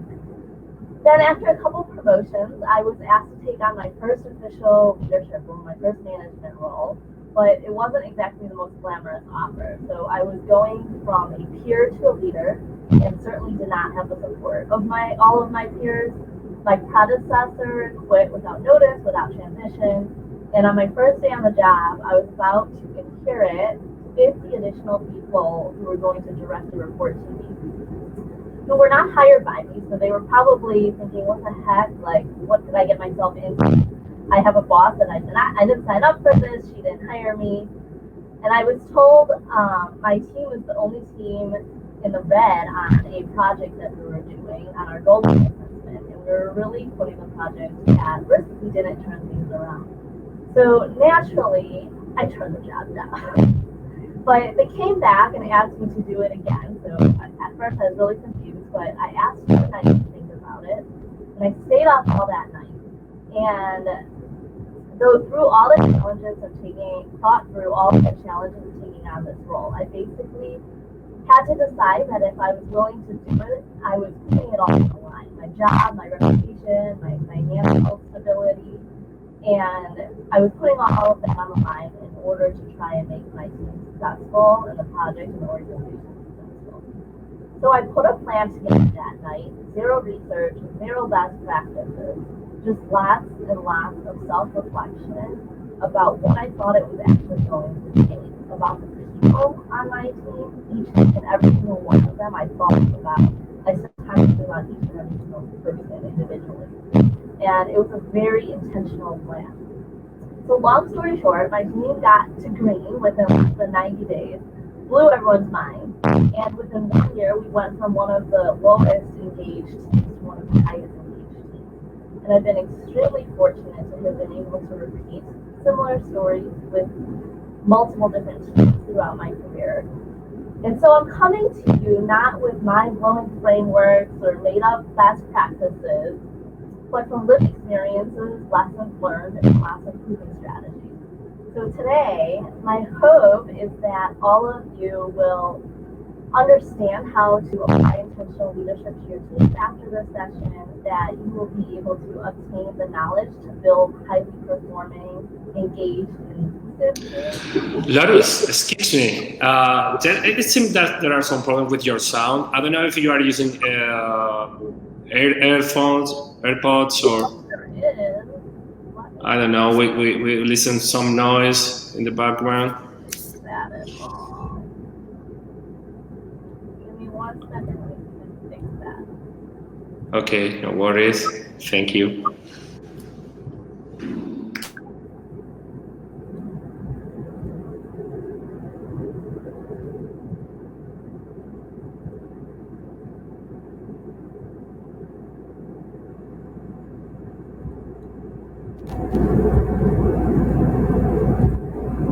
Is that any better, Fran?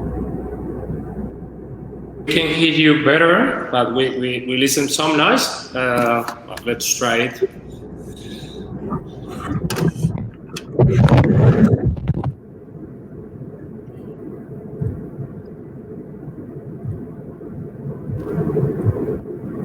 How about now? Is that any better? Any better? Any better? Thank you. Yeah? Okay. So lastly, I want you to be able to walk away with the motivation to create real change leadership. So what is intentional leadership anyways, right? Intentional leadership is not another leadership style that I want you to adopt. It is really about leading others purposefully. It means consciously exemplifying behaviors that will create positive impacts for the people and initiatives that you lead. You'll hear me say this repeatedly today, but it is the theme that I want to really bring home for everyone and for you to hear. But intentional leadership is essentially leading on purpose. It's not leading because you have to, because you have some fancy job title, or because you feel like you have to because you're getting paid to do it.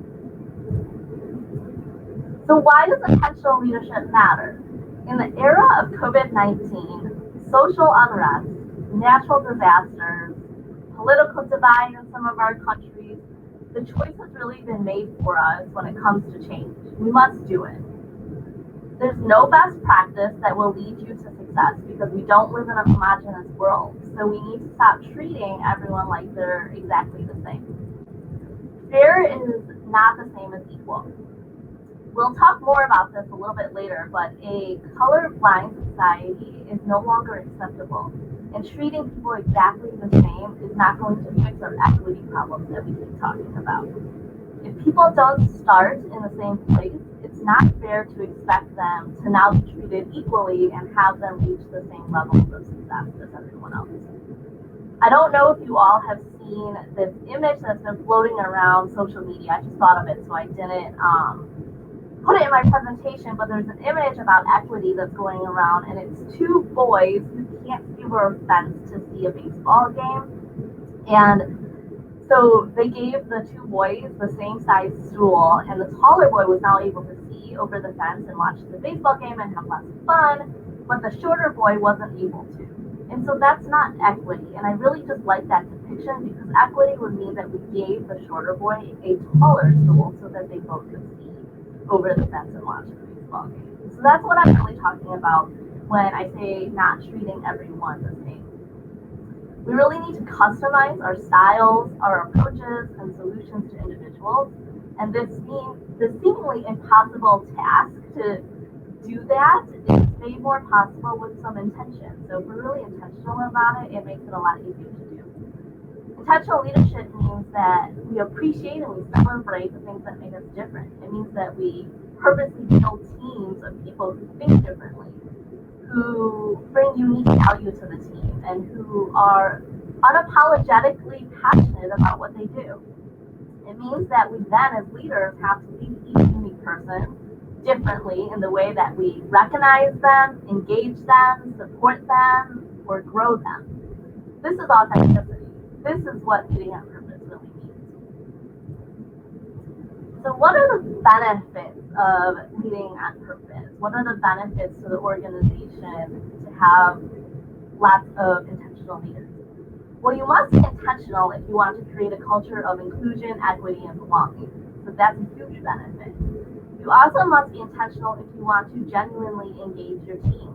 So if you really want highly satisfied, highly engaged teams, we have to be really intentional about how we treat them. And then lastly, you must be intentional if you want to get the most out of your people. And so high performance is a huge benefit of organizations.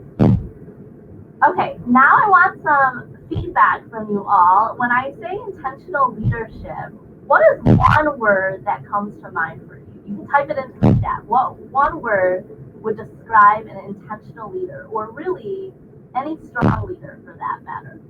Drop one word in the chat. Let me see if I can see you all here.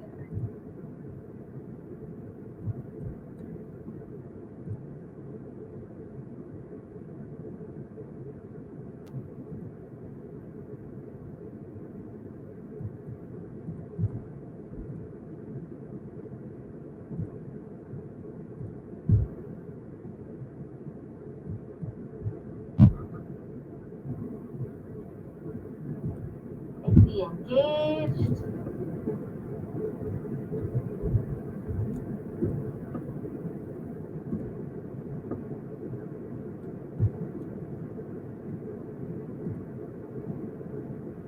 Empathy. I love it. All right, keep this coming, but I'm going to talk about 10 characteristics of intentional leaders. So this is by no means an exhaustive list, because as human beings, we are much more than 10 things. But I think that these 10 characteristics are really core to what I've seen in intentional leaders who are really successful at what they do. So let's talk through these a little bit, and then we'll get to solutions and how we become intentional leaders. So intentional leaders are very self-aware, and they're also aware of everyone else. So they know their strengths, and they know their gaps, and they're really clear on what both of those are. They're extremely in tune with people, so they understand body language, tone, human signals, and they know how to kind of adjust their communication, their leadership, or their environment accordingly. They just really know themselves very, very well, and that allows them to be extremely authentic people, which I think is really important. The second one is being growth oriented. So I'm sure a lot of you have heard of the growth mindset, and I think intentional leaders really embrace that growth mindset. They think differently. They can easily get beyond this is how it's always been done, or this is how they've always done it, right? How many times have we heard that in our organization? Intentional leaders know how to get past that. They look at everything and everyone, including themselves, with a really critical eye, which allows them to constantly evaluate and reevaluate everything around them to make sure that they are all moving forward and growing appropriately. And they don't settle for less. They push themselves and their teams to levels of performance that they didn't even know were possible. Number 3 is collaborative. Intentional leaders, they choose collaboration over compromise.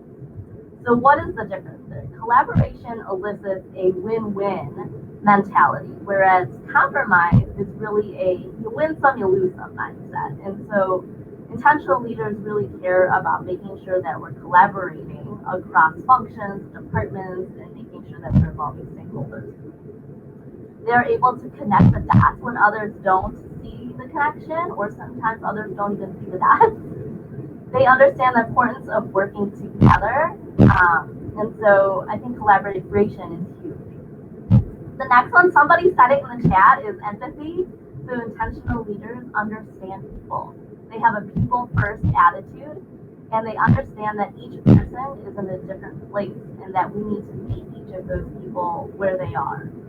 They get that life is more than just work, and they offer compassion so that they can meet people's different needs. They're highly ethical, so that's number 5. Intentional leaders have an extremely high ethical and moral standard, and they live by that every second of every day. So it's just part of their fabric. and they refuse to give up their integrity or their dignity. They don't just do the right things, but they do the right things the right way.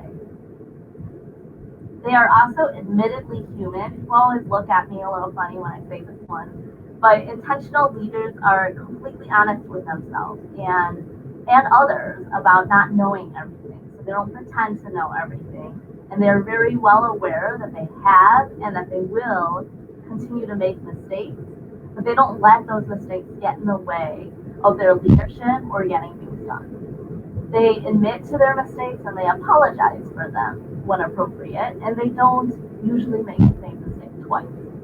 And so they realize that they're not perfect humans and there's no problem to fix that. Candid. So intentional leaders understand the importance of candor.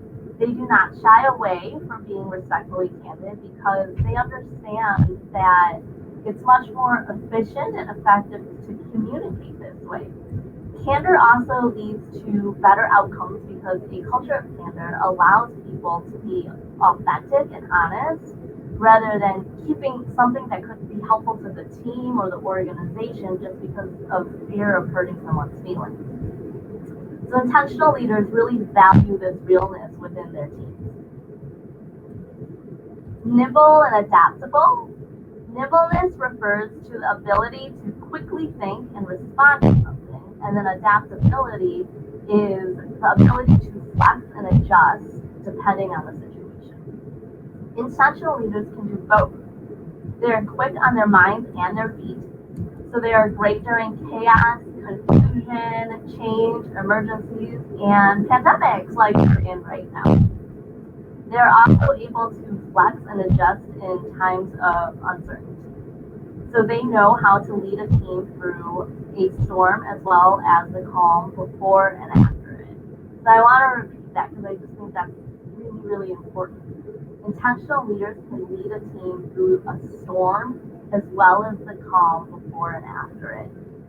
So many times when things are going well, we see leadership kind of thrive, right? We don't see as many issues in the organization, not as much pushback, not as much conflict. But when times get tough, that's when intentional leadership really matters.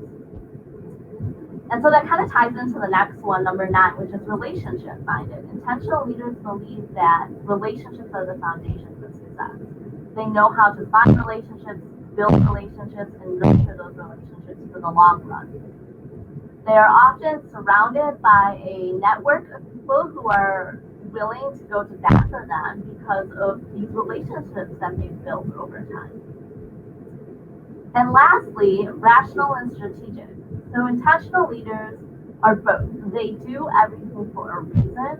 They're very thoughtful in their actions. They don't just do things. They're not reactive people. They're very much proactive people. And they often plan ahead of time because of their nimbleness, they can very easily adjust their plans in a moment's notice. And so they have that flexibility to be able to do that. So those are kind of the 10 characteristics that I think of as the foundation of what it means to really be intentional as a leader. Now, 10 ways to be a more intentional leader. So if you're wondering how you can become an intentional leader, again, it's not a leadership style, so these lists are not exclusive, but it's a philosophy and things that you can adopt to be more intentional as a leader. And we're talking about leadership today, but it's really about being more intentional people, right, and making that impact on the world. And so these are the 10 areas, but I'm going to dive deeper into each one of them. So the 10 are engage in self-reflection, think differently, act differently, hire differently, take risks, engage in feedback, and embrace conflict. I know that sounds contrary to what popular belief is, but we'll talk about that. Elevate top performance, set high expectations and motivate people to exceed them. Customize and personalize your leadership, and do things on purpose. I said that was going to be a theme today. Okay, so when I talk about self-reflection, I'm talking about real deep work. I'm not talking about a surface level understanding of your strengths and your weaknesses. There are a few questions that I usually walk people through that I help with this exercise. And those are questions that you can ask yourself and be really honest about. You don't have to share your answers with the world. Be honest with yourself about these answers. What is your personal mission? And each day when you do your self-reflection, did you fulfill on that mission? What is important to you? What are your values? And were your actions that day true to your values? What did you do well? Where did you misstep? And what did you learn from that happened? And then lastly, what will you do differently next time? How can you make an even greater impact on the world or the people around you? We don't have time to go through all of these today and have answers, but if any of you do have a personal mission statement already, then I would love for you to share that in the chat if you're comfortable. And if you don't, I really encourage you to think about what your personal mission statement is. Okay, so I said intentional, to be intentional, you need to think differently, act differently, and hire differently, right? So when we say think differently, I'm talking about evaluate and assess current situations, processes, initiatives, people, and solutions. Consider how these things can be better. Not how they've been done in the past, but how can we continue to improve and have that growth mindset. Acting differently. That means breaking the mold, going against the grain, changing the status quo. So now that you know how to think differently, how are you actually putting that into action? So it's about pushing to do things better in new ways and fighting for positive changes. Hire differently. So in order to do all of these things, I think it's really important for us as leaders to be building teams of people who complement us and each other and the rest of our team, rather than being guilty of similarity bias, where we just hire all the same. We're not intentional about that. That's why it's called unconscious bias, is because we're not always purposely trying to hire people who are the same as us. But if we aren't conscious and we don't make that a conscious effort, then that's what's going to happen. That's going to be the default. So it's important to embrace differences, because too much of the same can be really toxic for your culture. Okay, take risks, but for a reason. I don't think that we should be taking risks just for the sake of taking risks, but take risks that are necessary in order to move the needle on important or meaningful changes. So for some of this, it might have to do with something around COVID. For some of us in the US, this might be around a lot of the social justice issues that we're dealing with. Be willing to stand alone, because leaders who are willing to stand alone often don't have to. Because when you're willing to stand alone, it means that you're standing for something, and people will follow. Because a lot of times there's other people who feel that way, but they are fearful of being alone. And so once they see someone take that lead, then it's much easier to follow them. So take the lead. Do the right thing, even if it means taking a risk. Okay, feedback and conflict. We'll love this topic. Let's talk about feedback first. So provide positive feedback when people go above and beyond, or they're doing behaviors that you want repeated in the future. But also provide helpful feedback when behavior needs to change, or someone is not performing as well as you had hoped. However, I caution that you should not give these pieces of feedback at the same time. So what do I mean by that? Has anyone heard of the sandwiched feedback model? So that means that you wait until something goes wrong, right? And you have to give someone some critical feedback. And the way you do it is you say something really nice about them, and then you say something not so nice that's negative or that's critical feedback, and then you say something nice again, and that's how you end it. So you sandwich the really important feedback into, compliments. And a lot of people follow that approach, and I really caution you not to follow that approach, because if you intentionally give people good feedback, you will get the behavior change. Doing a sandwich approach is not going to get you those same results. So feedback should also be really timely, and it should be a two-way conversation. So it's not just about, I heard that you did something bad and now I'm going to reprimand you for it. It's really about having a conversation with the person, asking questions first to understand their perspective. So a very popular Stephen Covey quote is, seek first to understand and then to be understood. And so I love that. I think that's really important for us to do as leaders, especially in these difficult conversations. It should also be followed up with support for the person to grow. So whether that's resources, training, education, maybe mentorship or coaching, but make sure that you're supporting people if you're asking them to change behavior. And then lastly, it's about holding people accountable still for their actions and the feedback that was provided, right? Intentional leaders don't avoid crucial conversations or tough conversations, and they still know how to hold people accountable. So to be an intentional leader, you should also seek out feedback. So that's the last thing I'll say about feedback, is that you also need to seek it out, because intentional leaders have that growth mindset that I had talked about. So they're on a continuous journey for self-improvement, and they see this as a never-ending process. So they're always looking for feedback and always looking to learn how they can do better.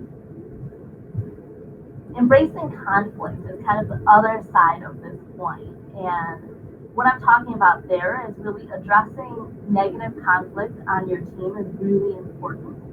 Whether the conflict directly involves you or not, it's critical to address any conflict in a timely manner, rather than avoiding it or prolonging it because you're uncomfortable with that conversation. However, it's also important to embrace conflict, and this is where people look at me like I'm an idiot because conflict has such a negative connotation to it, right?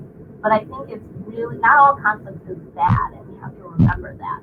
Intentional leaders don't pretend that the best teams have zero conflict, but rather they encourage healthy conflict and healthy disagreements, because that's actually how you get to innovation, that's how you get to better results. So it's important to also embrace conflict. Bring people together, engage in a productive dialogue about issues and conflicts, set the expectations up front of what you want people to do and what you want them to come away from. And maybe that is that I want the two of you to come away with a solution that you can agree upon, right? Whatever those expectations are, set them up front. And as intentional leaders, we should practice the skill of facilitation, because people who have a people-first mindset, we often want to just fix things for people, right? Well, that's not always the best solution. So it's important for us as leaders to understand how to facilitate conflict, how to facilitate tough conversations, and not just solve everything for everyone. We want to help people be able to build those skills up themselves as well. All right, elevate top performance. So I keep saying fair is not always equal. And so think about it from a performance standpoint, right? So we might have some low performers and then some top performers. And that's a very generic way for me to describe it, but for the sake of this presentation, because obviously you can help someone who's a poor performer but has the willingness to learn, and so there's a lot of dynamics between there. But if we treated our lowest performers and our highest performers the same way, then what message are you sending to the people at the top who have given everything to you, going above and beyond constantly, creating exceptional results for you, right? You're saying that I'm going to treat you exactly the same as somebody who doesn't have that motivation, who's not giving as much effort into it, or who just doesn't care as much, right? So what's the motivation for them to continue excelling?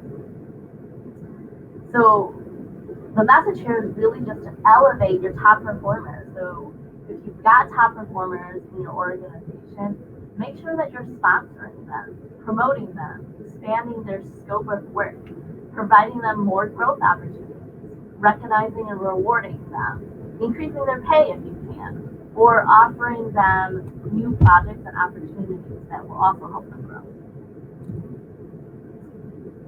Okay, and then setting high expectations and motivating people to be able to exceed those. So I said this many times, but high performance, high inclusion, and high engagement, all of that requires having high expectations.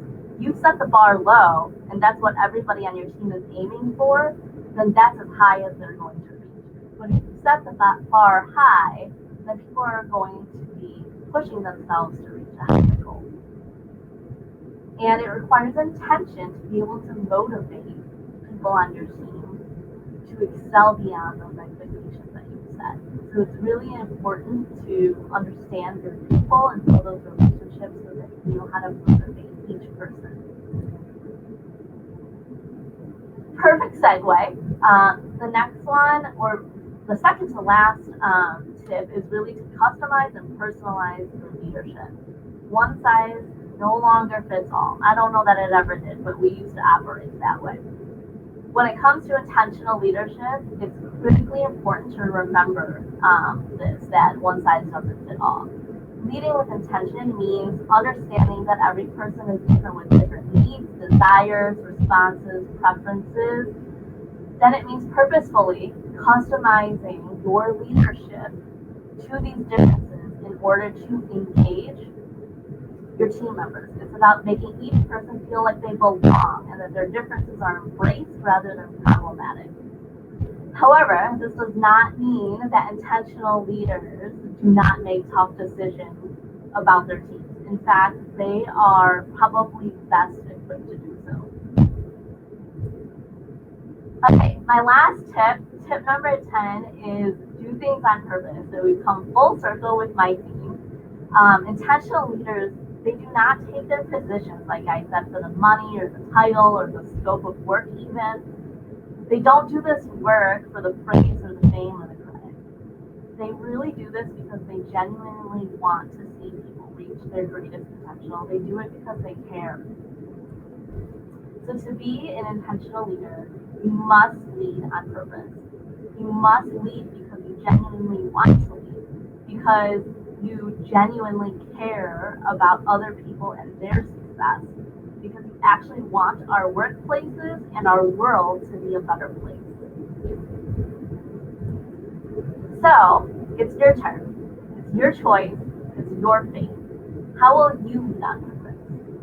I'd love to hear any of your initial thoughts in the chat. Thank you so much for your time today, everyone. Again, I'm Lotus Buckner, founder and CEO of LB Talent Solutions. This is my contact info. If I can ever be of assistance to you, please do not hesitate to reach out to me. My website is there as well, and I'm on pretty much every social media platform, but certainly the big four. And I'm happy to take any questions you might have.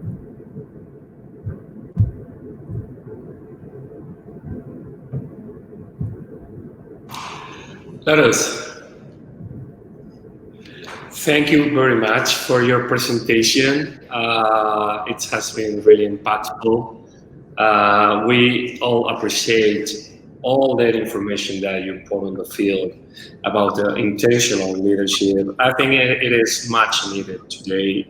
But the first thing that came up to my mind was, okay, there are many traits or many behaviors or characteristics, but if I don't meet everything, probably I can feel discouraged, because I need many things to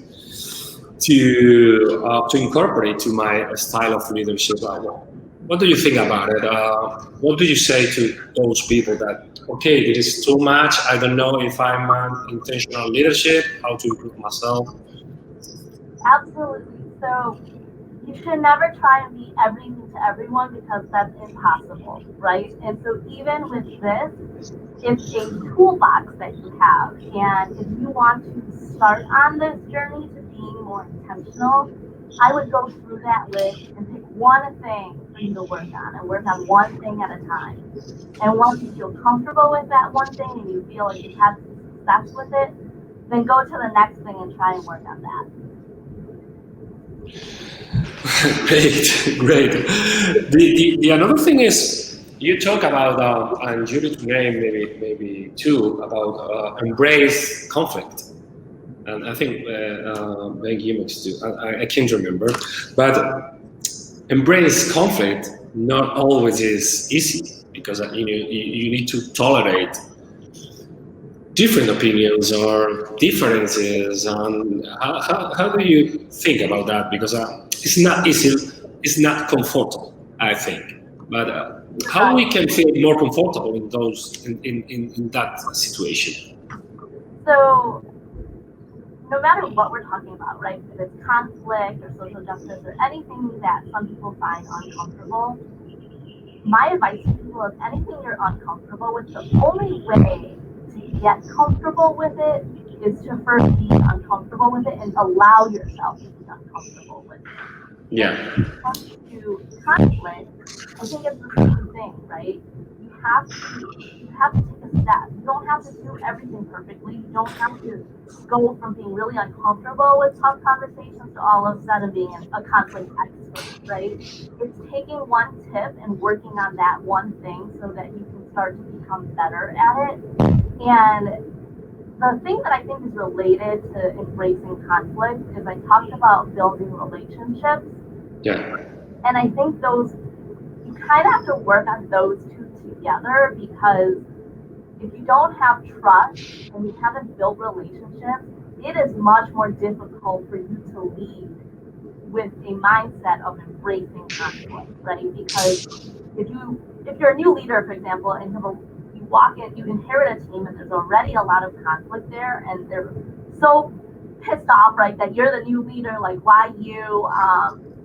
And you're walking into that situation, and you go in and you like start telling them that the conflict needs to stop and they need to stop creating this drama. No one's going to listen to you. They don't know who you are. They have no trust in you. So you really have to build those relationships first. That's just such a huge first step, is building that trust and building those connections. Yeah, probably this drives me to the statement that, okay, if to embrace conflict, we should truly care about people first, right? And then probably if the situation is complicated or not, or tough or something like that, we are going to be able to communicate the situation or give this feedback positively and all these things. Yeah, okay, we have care, because I think that part is so important. When you really care about something, you're willing to do anything for it, right? Like, think about your family, like the people you love the most. You care so much about them. Like, if you're in the middle of a work day and they texted you and something went horribly wrong, you don't care about work. You're gonna drop everything and you're gonna go run and you're gonna take care of family, right? So think about anything else like that you really care about, and you're willing to do something for people. So when you really care about people and you have genuine relationships, you're going to see success because you're going to be willing to do things for them, and they're going to be willing to do the same thing for you. absolutely brilliant. Thank you, Lotus. We have questions from the audience. Emily Lance asks, do you feel that intentional leadership characteristics should be core to all leaders, regardless of the type of leader, task, or situation? Are there any blind spots to this leadership approach? That's a great question. So I do think that the intentional leadership characteristics that I share are important regardless of what leadership style I'll say that you adopt to. So if you're a servant leadership, you believe in transformational leadership, these characteristics, this is something that you do in addition to that, right? You embed these values. I almost shouldn't even call them characteristics. I think they're values that you embed into who you are, and that will help you excel your leadership, regardless of what your style is.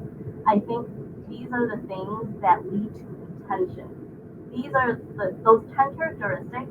All of them take being thoughtful and meaningful and reflection. Like, it takes doing it on purpose. You have to actually think about it. It's not unconscious.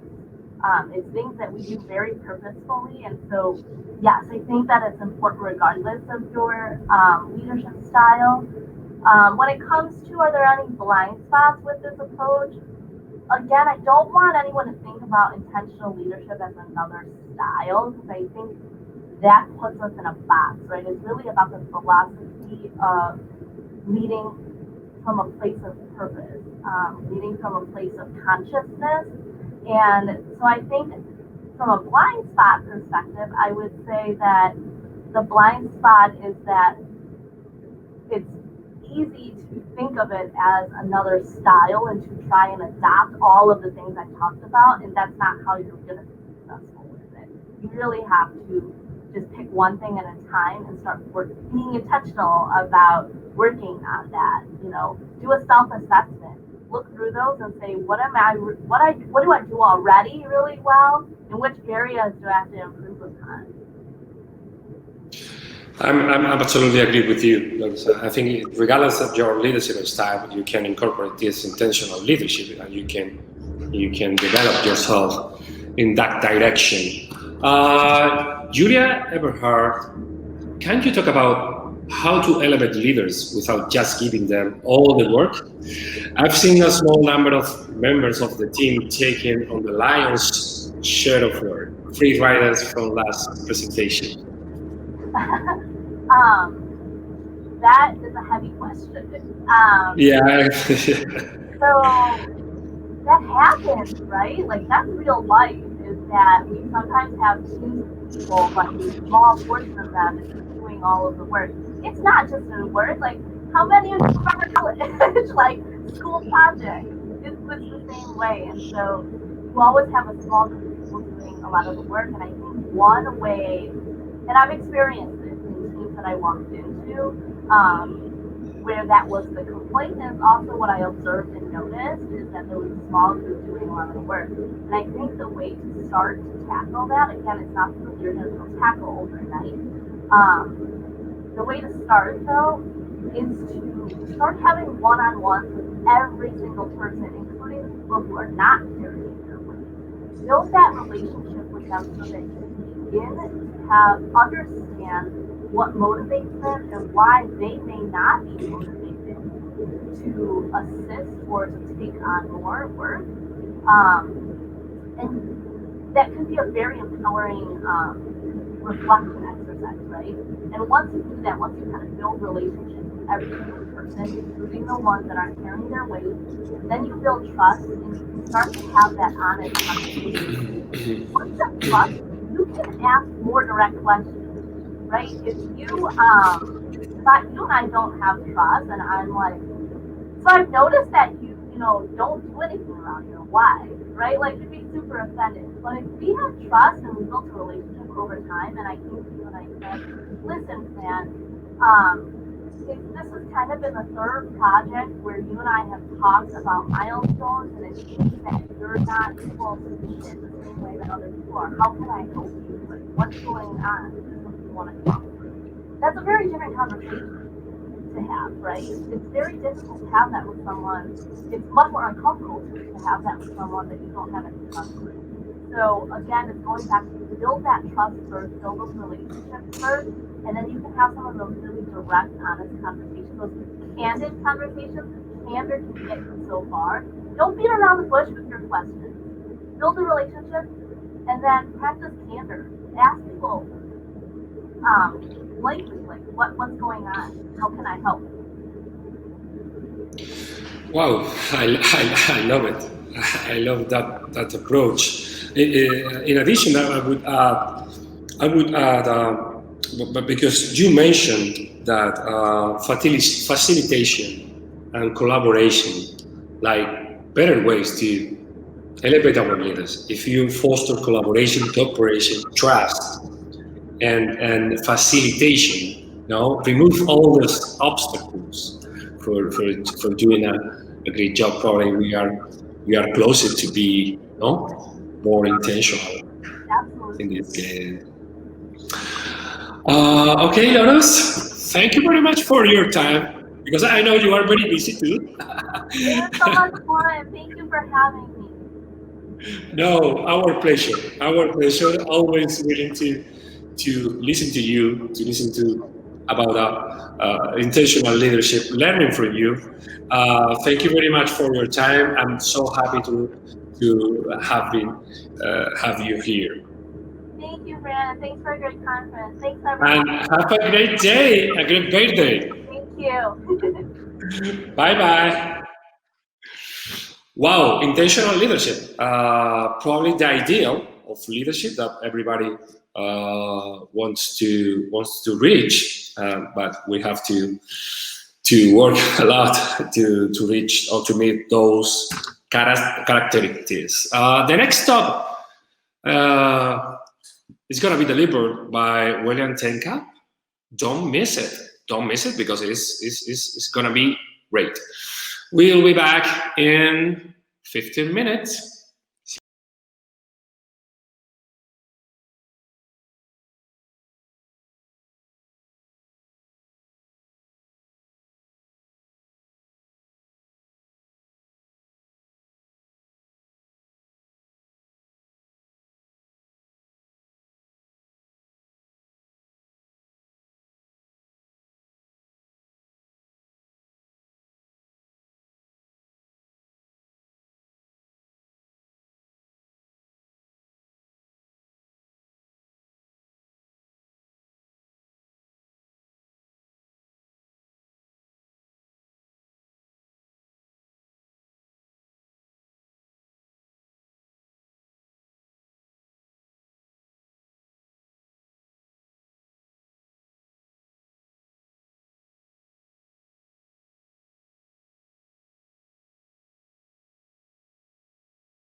Well, we are back. Let's go with our next speaker. He's one of a kind. He's William Tincup. He's the president of the Recruiting Daily. He is a writer and a speaker, advisor, and consultant. He's written over 250 HR articles, spoken at over 350 HR and recruiting conferences, and he's conducted over 1,300 HR podcasts and webinars. He doesn't need a presentation. Hi, William. How are you? How are you? I'm doing well, my friend. How are you? Well, very excited and so thrilled to have you here because I know that you are so demanded. You are very busy, and this is a great opportunity to share real stuff about recruiting, location, the future of work, all these things. And we are so happy to come with you. Thank you very much, William, for being here.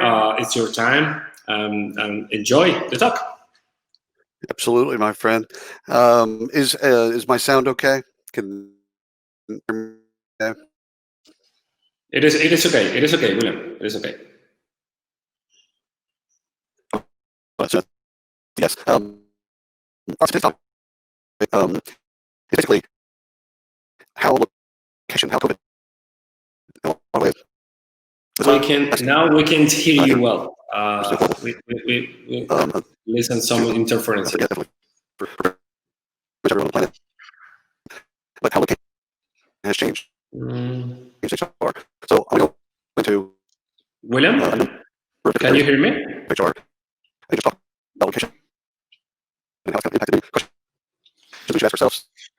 Things we should be thinking about, and how again, and how maybe into the consequences of COVID has impacted will shape HR, has shaped HR, and will shape our future. So, without any further ado, let's go ahead and get started.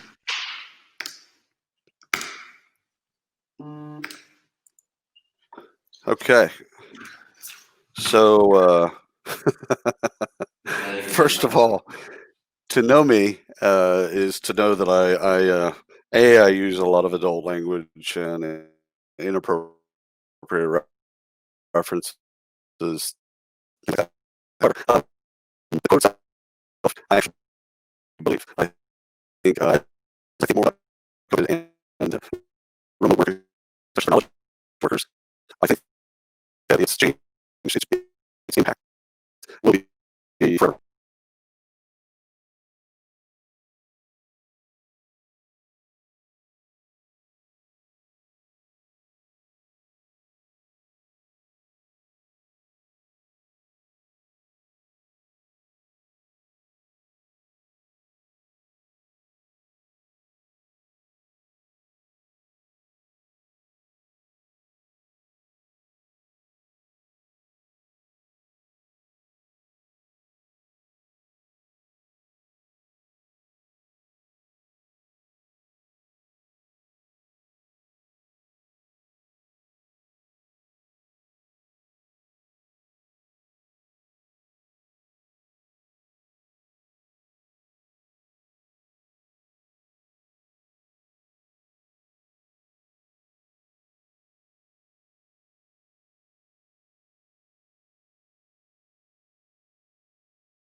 Okay. Talking. I'm on the virus, so I read. So, I'm on the so, No, I hear you with interruptions. With interruption, I can hear you very well by the phone, but not in the presentation. And not in the presentation. Yeah. So the So how the hell do I do this differently? Let me turn my mic.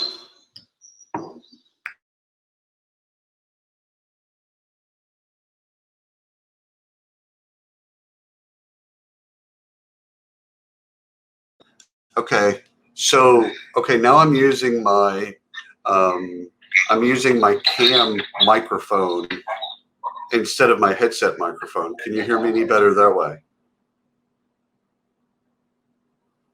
So I'm using the cam microphone. I'm just kind of talking to see if there's any difference. So Francisco, can you hear me any different with the camera microphone?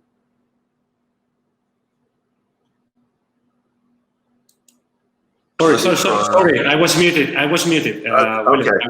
Sorry. We can hear you. No we can hear you well, Jet. We can hear you well. Oh, it's much better with the camera microphone. Exactly. I think so. Okay. Well then, all right. I'm gonna hang up the phone call. Okay. So I'm gonna do that.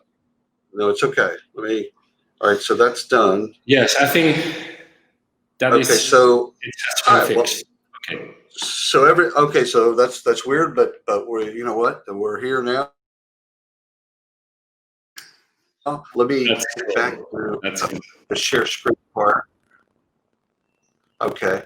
And get it to the share screen, and let's do that. When you start to share a screen, we listen some interference. Okay. Let me do the application and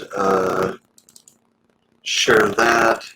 Okay, so now you should see my application, and I'll put it in full screen. No, can you see the? We have some interferences just right now. We listen some interferences just right now. I don't know exactly the reason why. Okay. Can you see my screen? Yeah, I can see your screen. Okay, but you can't hear me that well. Exactly. Damn it. Okay, so the microphone off my camera, which was just working a second ago, is not working right now. Yeah. Okay. Well, we can try to reconnect again. I don't know. Okay. All right. Let me back out. If not, use my mobile phone while you're talking by phone. I don't know, but we can find a solution. Yeah. No, let me. Okay, this is so common. We haven't had any technical issue previously, but it is very common. Sorry about that. We are going to try to fix it.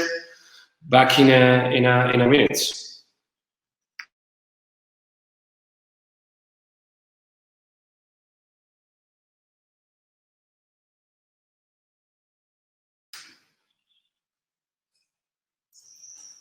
You are muted, William. You are muted. Unmute your microphone.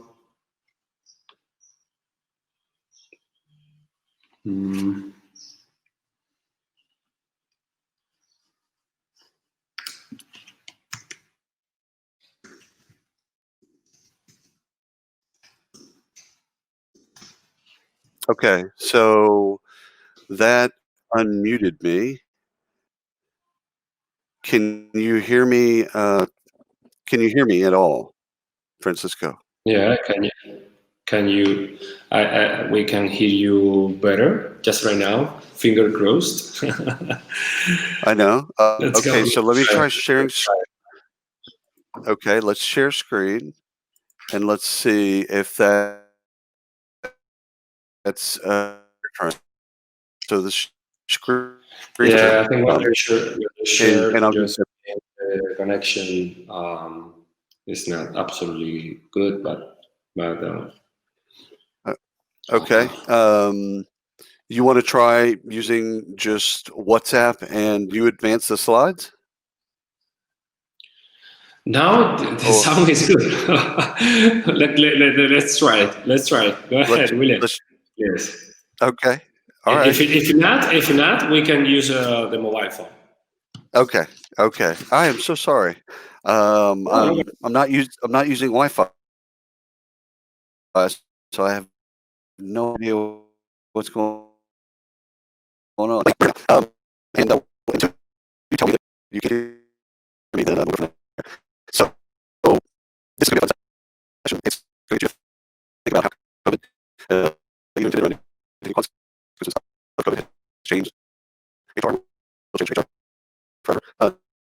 To know me, you know that I coming from myself a lot. It's kind of, you know, just what I do. But I just, wait, what's it like?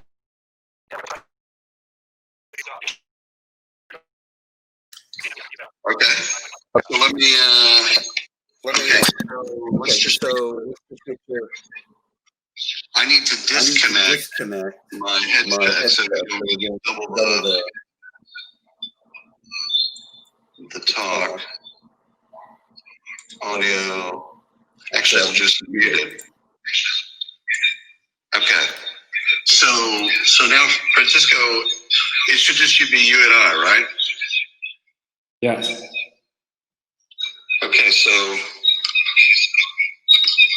let's see.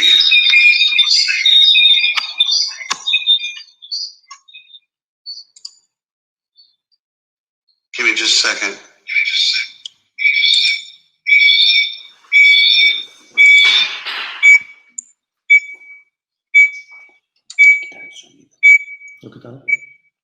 El mío está quitado. Okay. So, all right. Now I've muted all the. I've muted what my headset and the. So now the only sound that you should be hearing is what's coming through your phone. Is that correct? That's correct. Okay. Now I'll share screen. Let's see if my screen is shared, right? Yeah. Okay. So let's go. Let's go. All right, we're gonna do this, man. One way or another, we're gonna make this happen. All righty. So thank you again for the trouble we've had in the last couple of minutes trying to get sound right. And I'm happy to be here, and I'm happy to talk about this topic. And I hope that it creates some questions in your mind.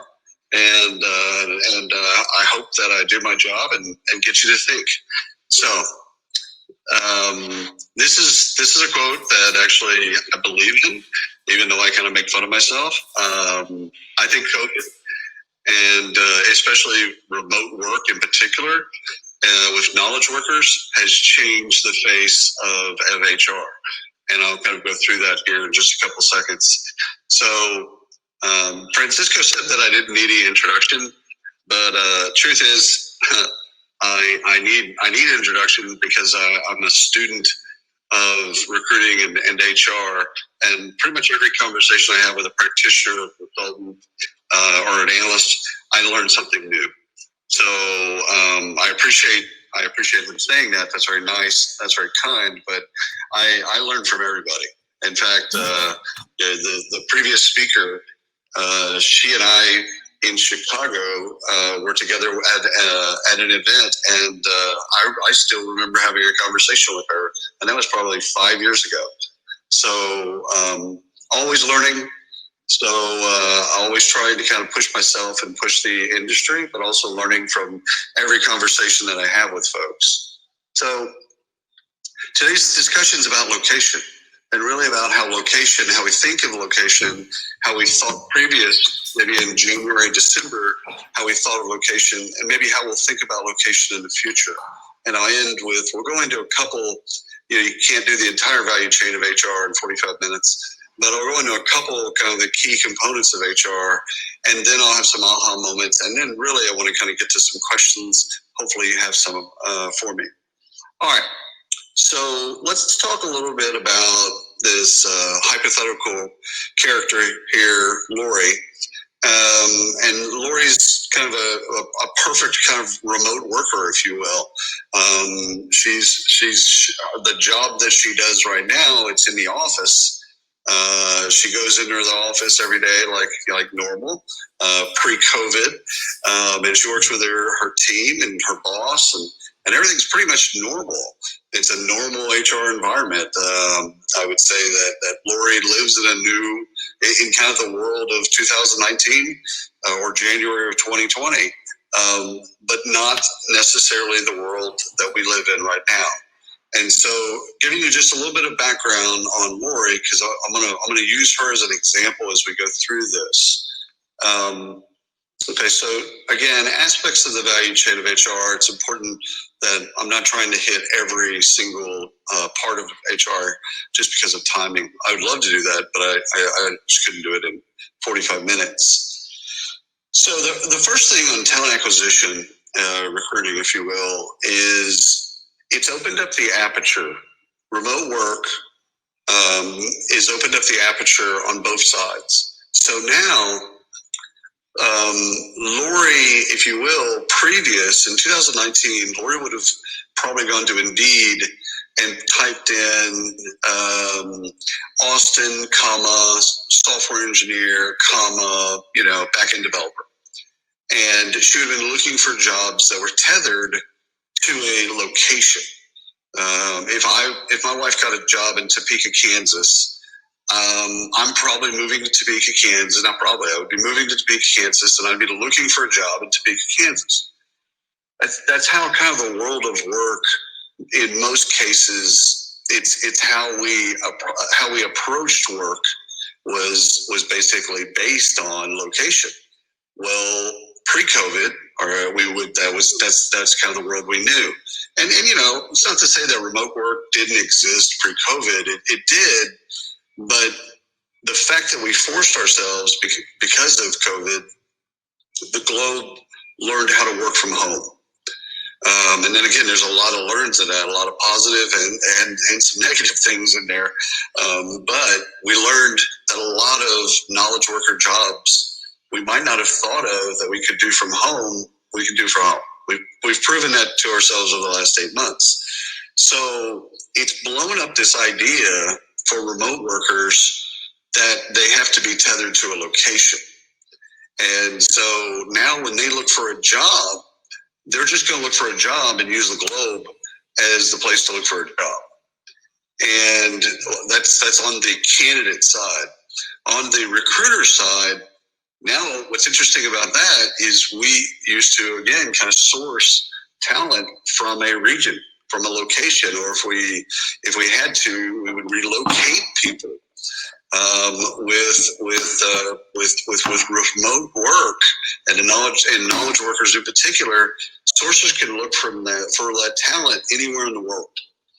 So it's opened up the aperture for the candidate to look to work anywhere, and it's opened up the aperture for sourcers and recruiters to find candidates anywhere.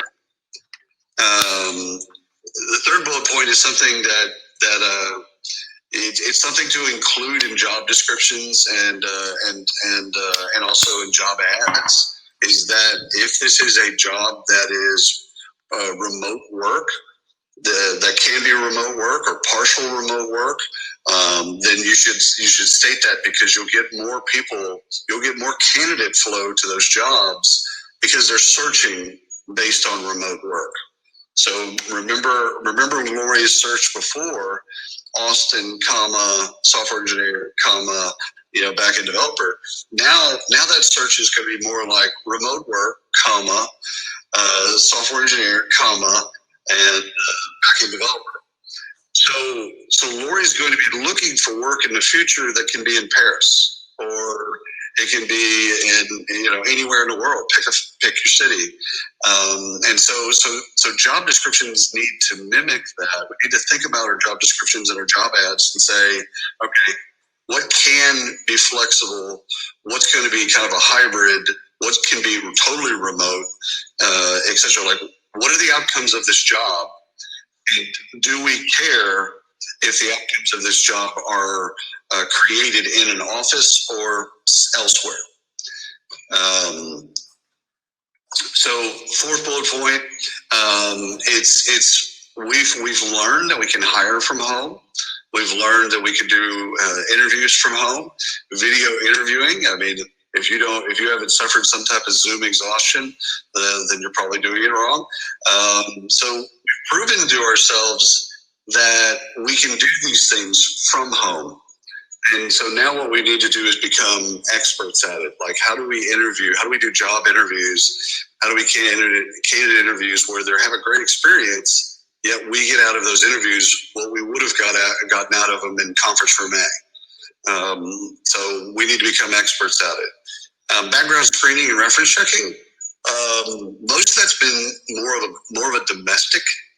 If you're looking for a job in Germany, then it's been, you're looking for candidates in Germany. And so whatever you can do background screening and reference checking wise, you do it in Germany. Well, now by looking for candidates all over the world, you've got to still be able to do those things. And you've got to be able to do them well from all over the world. So we need to look at those processes and make sure that we can now do them multilingual, multicultural. We can do them within the laws of the land that those people live in.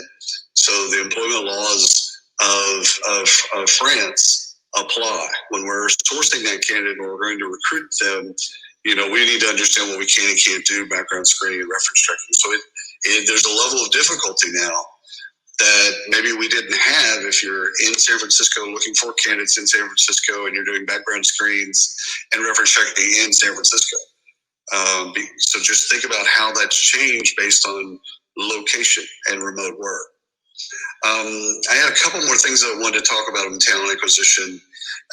And some of it's just kind of meta is, how has it changed our process? How do we think of remote candidates differently? And a candidate experience, we've talked about candidate experience for 20 years, but by and large, we've looked at that candidate experience and not really thought most about gig workers on one level and remote workers on another level. So how do we have a different candidate experience for remote workers, or how do we augment that to make sure that they have a good experience? That's going to be very important. If we want to recruit, remote workers, then we've got to have a great candidate experience for those folks. I've already said the job advertises multilingual, multicultural. We want to make sure that we do things that are appropriate wherever that candidate is rests and lives. Assessment tools, and again, I kind of hit on the biases. Making sure that bias isn't something we take with us as we look for people all over the world. It's easy to say our aperture is now open to candidates from all over the world, which means sourcing is now, it becomes kind of a really fun game. We can look for people from anywhere in the world, but are we biased? Are we bringing biases to the table? And so we need to kind of analyze that with remote worker. Do we have biases with remote workers? What are those biases? Is it language? Is it time zone? Is it different countries? Whatever those biases are, we need to at least understand what they are and then try to mitigate them. Skills testing, we tend to kind of think of skills testing in very kind of a monolithic and way and one-dimensional. So I think that, again, kind of thinking about these things and how it's changed the process. How does something like skills testing, if it's for a role that you're going to be going for remote workers and remote candidates, how do you do skills testing, for candidates that live all over the world? And so looking at those applications that provide that service for you and making sure that you're starting to look at applications that could do multilingual, multicultural, so that basically, if someone's in China and they want to take the test and they're obviously qualified, but they'd like to take the test in Mandarin, then we should be able to test them in Mandarin just as easily as we test them in English, etc. So just think about how that's changed and how that will change your process as it relates to remote workers. All right, let's move on to onboarding. Again, how do we successfully onboard a remote worker? In this case, Lori. So Lori's now going to take a job, and it's based in Paris. She still lives in Austin, Texas. So how does she get onboarded? And onboarding, again, we thought about it in kind of a very kind of 1980s way. That you come into the office, you go on a tour, you go and sign a bunch of HR paperwork. There's a binder, someone explains benefits to you. There's this bit that we do for a day or a week or whatever, but it's generally tethered to a location. And so how do we do that? How do we master that? How do we really create a great experience? Lori said yes to us. She's now going to be a fantastic employee. How do we make sure she gets off on the right foot? And how do we, do some of the things that we would have done in the office, get her to meet all the team? How do we train her on the employee self-service portal? How do we do those things?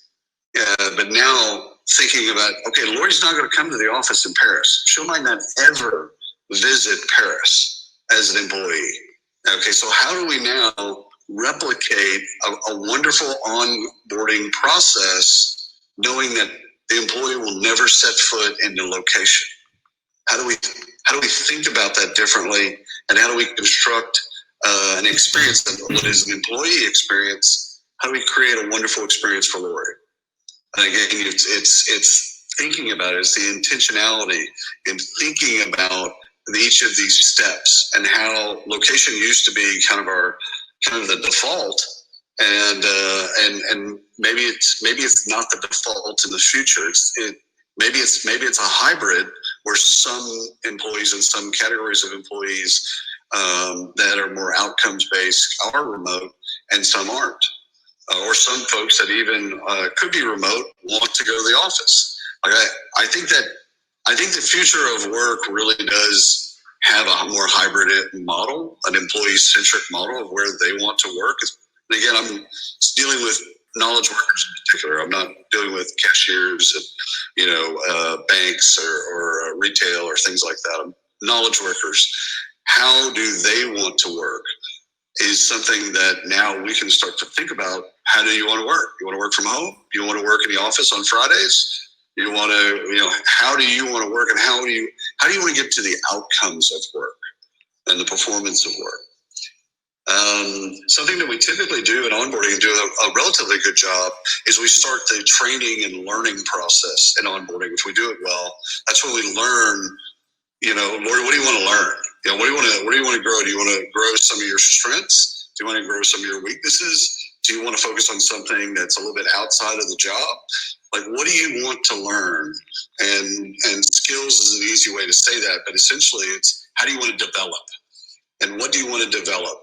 And we do it again, when we're in the location and we're onboarding the Lori, in conference room A, we tend to do a pretty good job of this, of trying to find these things out and connecting learning to onboarding and to Lori.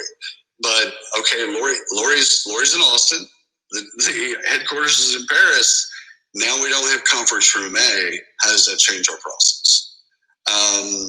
And the last thing on onboarding, and it's something that I've just been thinking about recently, is the home environment. Again, we've all been forced since March to work from home, by and large, but maybe our environments need an update. Maybe we need better lighting. Maybe we need better audio. Maybe we need, a better system or a dedicated room. Like thinking and being intentional about how do we set Lori up for success. Now, these are things that we would have probably talked about in recruiting while we were recruiting Lori. But when we onboard, is typically HR gets involved. This is one of those things that we want to find out. Okay, what's your current situation, and how can we make that better? Well, I have kind of an old-fashioned desk. It's kind of small. I'd really like to have a stand-up desk. Okay, well, if that's what it takes to be successful, let's get Lori a stand-up desk. Like, what is it going to take? And I think that that's person by person to find out what they need at their house or home environment or apartment or whatever, so that they're successful. Because again, we want the outcomes from Lori, and it's different than our office. We could just kind of tell Lori that her cubicle is down on the left, and Lori already had everything kind of set up. Now we're going to be working with people all over the world. We need to do a better job of understanding what they have and what they don't, what's in the way, what are going to be barriers to success, and then figure out ways to mitigate those barriers to success. Now let's get into performance. Again, yet another kind of interesting category. Okay, remote worker, right? Lori's in Austin, and you can't bring her into conference room A and do your typical performance review. You can't do that typical sit across the table and talk through the pros and cons and things you need to learn and all of that stuff. You got to be able to do it over video, which begs one of the questions it begs is, should those performance reviews be recorded? So if we're doing it over Zoom, let's say, should we record the performance review?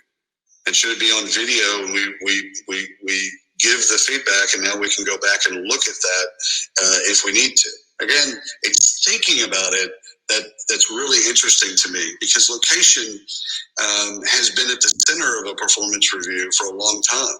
You'd be at the same location, and so doing a performance review, even though they're kind of a pain, you'd still be able to do them. And you're still going to need to do them with remote employees and remote workers. So you're still going to need to do them, but you've got to now do them in a different way and think about them in a different way with remote workers. Same with feedback. So feedback's more, so performance reviews, let's say you do them monthly or quarterly or twice a year, once a year, whatever your bid is. Feedback is something that happens a bit more fluid, and it's more 360. Lori's giving feedback to the team's giving feedback to Lori's giving feedback to her boss is giving feedback to the team, Lori, subordinates, whatever.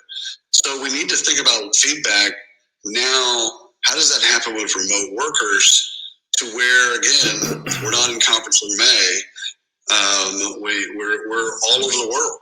So how do we do that? How do we do feedback in a successful way, where we understand what they need and give them feedback that they need, and there is a bit of also kind of keeping track of the feedback, so that we make sure that when we do a performance review, we can kind of refer to, hey, we talked a little bit about this. It seems like you're still struggling with it. Let's figure out how to make that better. So feedback is one of those mechanisms that we need to figure out how we're going to do it, be successful at it with remote workers. And again, I think again, that 360-degree feedback is probably the best model of how we're all going to give each other feedback. The second to last point is, in an outcomes-based environment with knowledge workers, how do we do goals and goal setting? So again, we probably already have a pretty good process for this. Some of it might be dependent on location and meeting and being in the same room together. Some of it might not. But it's thinking about goals with remote workers and understanding how goal management happens with let's say you go 100% virtual. How do you do goals? How do you manage goals management, and how do you become successful at goals? The last point I've already kind of covered with feedback, with goal setting, with performance reviews. With all of those, should we be recording those? Which again kind of gets to an interesting question of privacy and what you can and can't do in certain countries, etc. So there's going to be things that we need to think about where it's been something that we haven't had to think about because we're in the same location.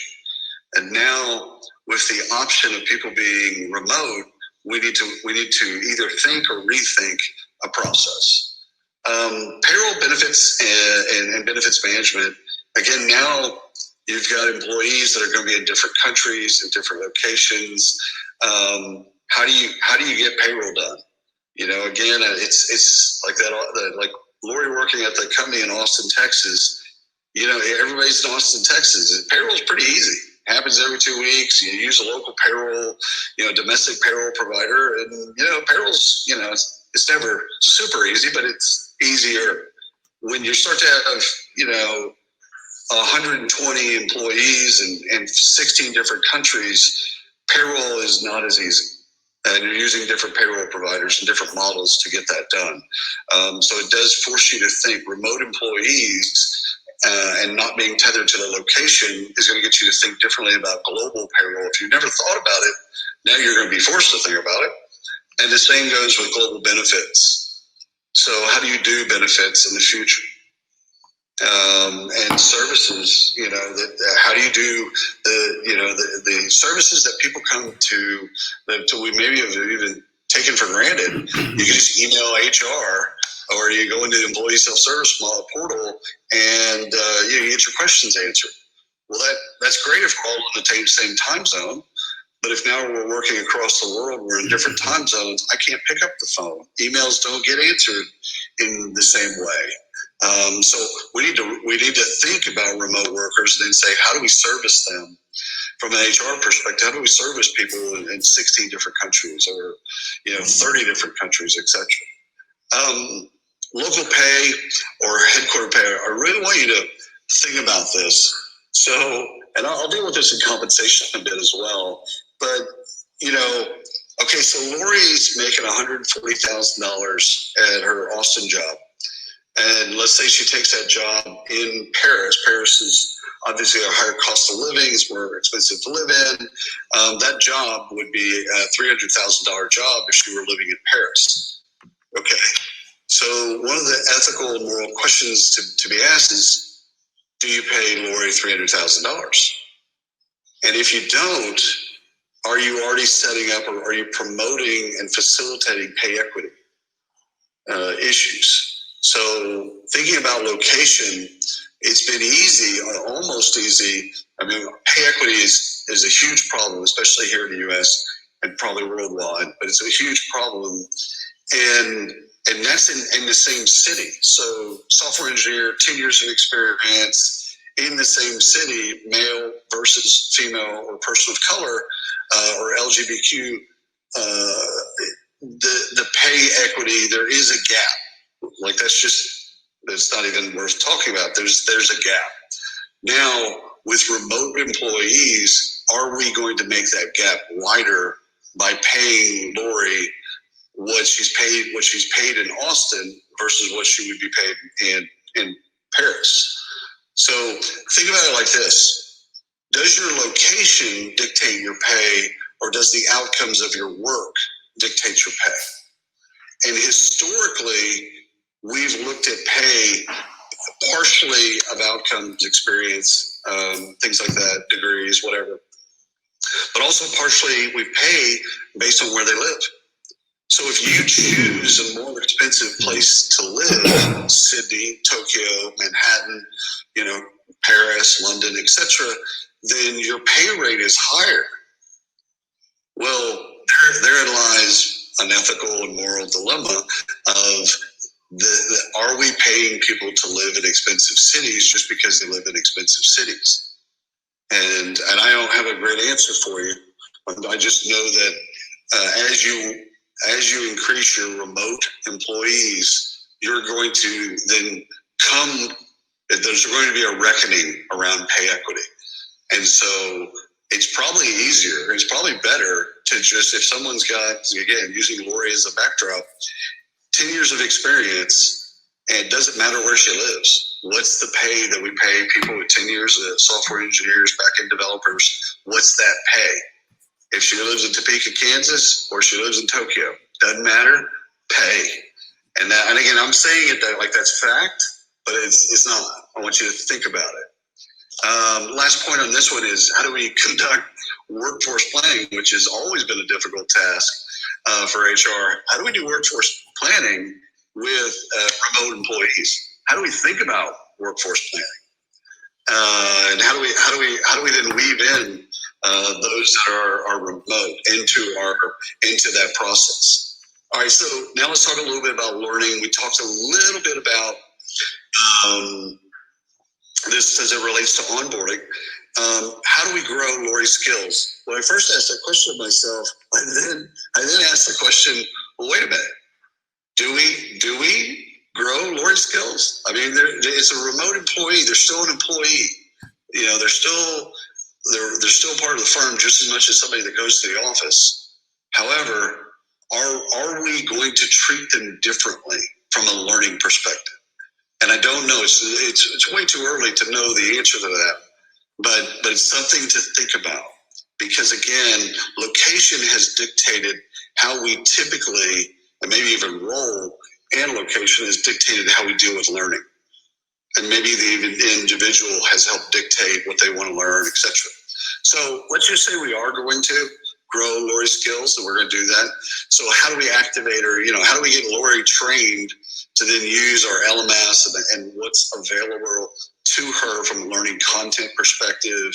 And again, how do we basically model learning for remote employees? How do we think of that process, and how do we get them involved in learning? You know, learning still, there's a lot of learning that's still office based.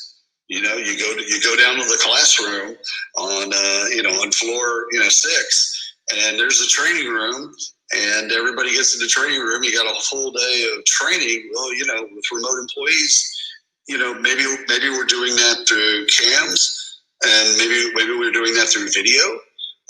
But we've got to think about how we're going to train people, and train remote employees in particular. A question that came to at the very end of learning was, will remote employees care differently about learning than office-based employees? I don't have an answer for that. I just want you to think about that. Next is compensation. All right. So back to this ethical and moral dilemma, and maybe let's just make it ethical and just keep it on that line. But it's this idea of how do they get paid. So comp professionals are going to start pulling their hair out as it relates to remote employees, because, you know, it's been easy for comp professionals, and it's not an easy job. But if everyone's in the Chicago office, and, you know, years of experience, years at the company, like all these things are pretty easy to model. But now you've got people living all over the world. And what pay do you pay them, and how do you make up for the already established pay equity gaps that are there? So their jobs just got harder, infinitely harder, I would tell you. Overnight, pre-COVID, their job was not easy, and we had tons of pay equity problems. During COVID, post-COVID, their job is going to be infinitely more important, and it's going to be harder. So again, the goal of eliminating these pay equity issues and still kind of encouraging remote work, how does that happen?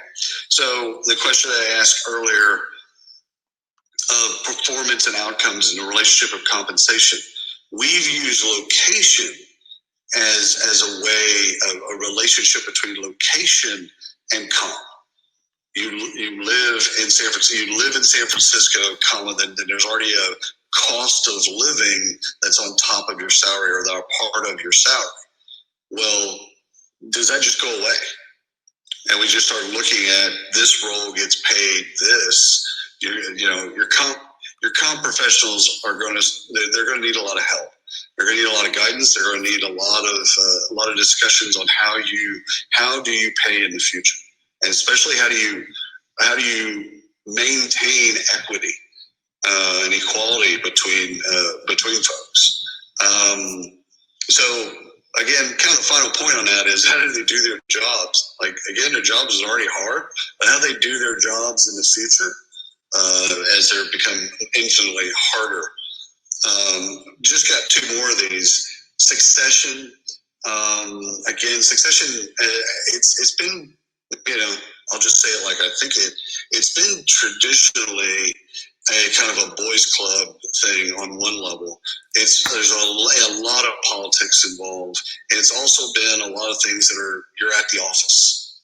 It might not be the people that should be in line for succession that are in line for succession. But now you got the Loris of the world that live all over the world.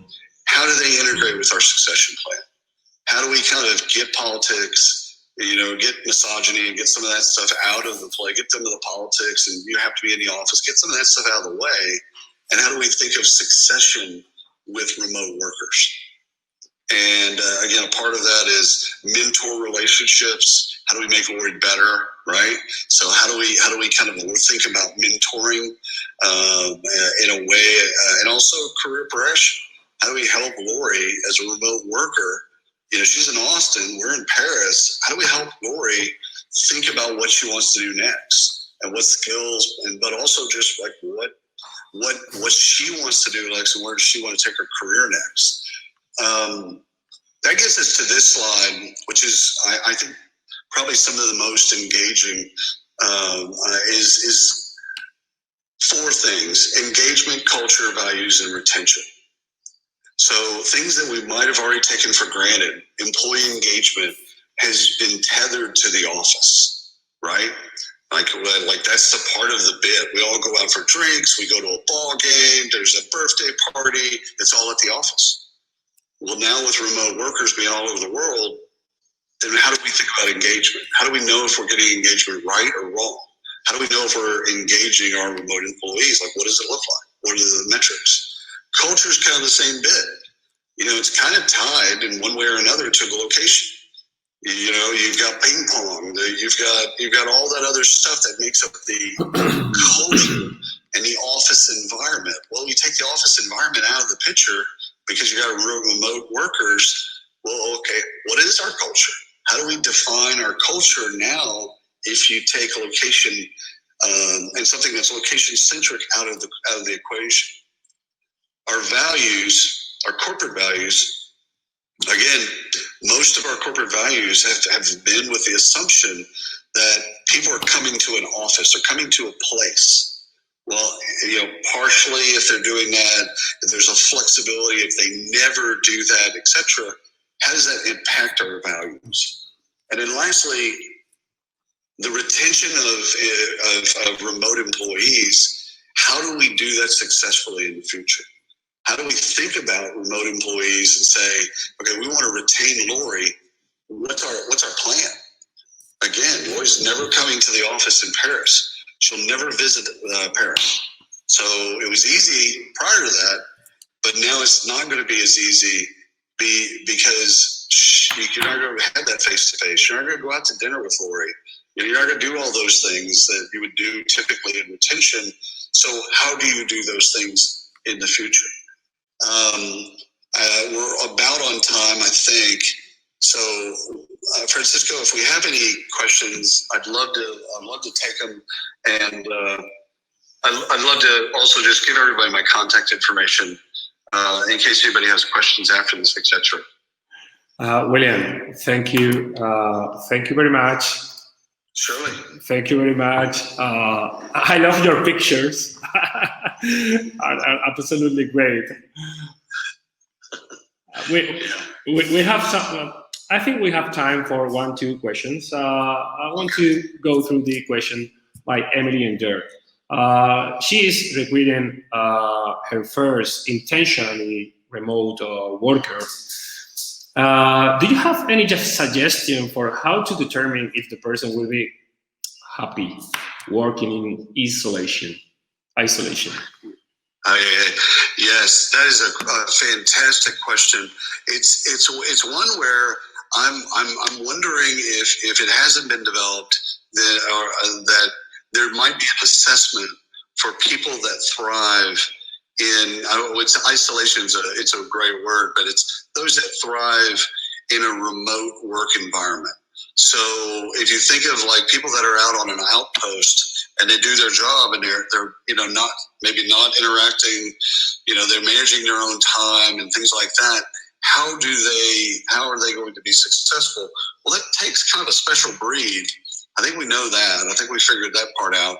But also, I think some of this is personality dependent. Extroverts are struggling right now. Introverts, kind of hope they don't want people to die, but they kind of hope that COVID kind of continues for a couple of years. So I think the question is, and when you're recruiting this person, I think you go deeper into how have you done this in the past? And if you haven't done it in the past, that's fine. How are you going to be successful? So let's just talk openly. Like, do you have the setup? Do you mind if you don't talk to anybody face to face? Let's get to, and I think COVID's a great test for folks because not everyone's made for remote work. Like, let's not kid ourselves. The very moment that offices are reopened, there's going to be a bunch of people that want to go back to the office, and for whatever reason, that's great. They're not thriving. They want to get away from their house. They want to get away from homeschooling. Whatever the reason is. I think it's asking and being intentional with that candidate, just going, okay, we want you to be successful. You want to be successful. How are we going to figure this out together? And I think it's candidate by candidate, you just openly talk, and there might be some morphing with that. So as you go through and you're like, okay, that didn't work, you try new things. And I think each remote worker is going to need something a little bit different from you. So we'll have a kit. We'll have kind of a baseline of what makes remote workers successful, which we can apply to everyone that's remote, and then we're going to have to then do nuanced things to folks because of their situation or whatever. I think it's going to be all the way down to something that's highly personal to each remote worker. So, great question. I mean, it's a fantastic question because it begs the question of who thrives in remote work and who doesn't, and how do you know the difference, or how do you know which is which is a wonderful question, and I can't help an assessment, a way to assess for this.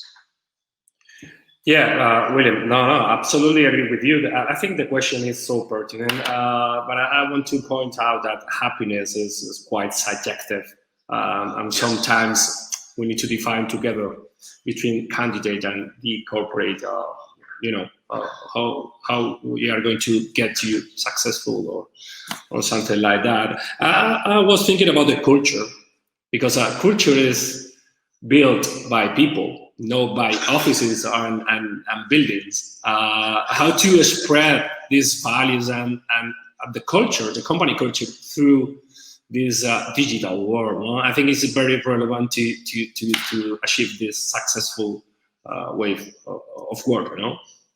It's gonna get us to rethink it, Francisco. I mean, we've probably been doing this while the car's been going. We've probably been rethinking culture as we've been going along, but we're gonna have to do it even more. We're gonna have to really think about culture and think about, well, what is our culture? If it's going out to ball games or going out for drinks with each other, then we have to reformat and rethink culture. And because if you got 50% of your workforce that's working remotely, then that rules them out of the culture, which means that it isn't a part of your culture. So we've got to rethink culture. And again, it's take away the office location, if you will, and rethink culture as it is. And I think we're going to come to different outcomes of what's really important to us. That's great. I think the last one by Matthew Rosenfeld. How do you recommend companies work to formalize the informal to ensure the in-person activities are traditionally done? What a cool chapter.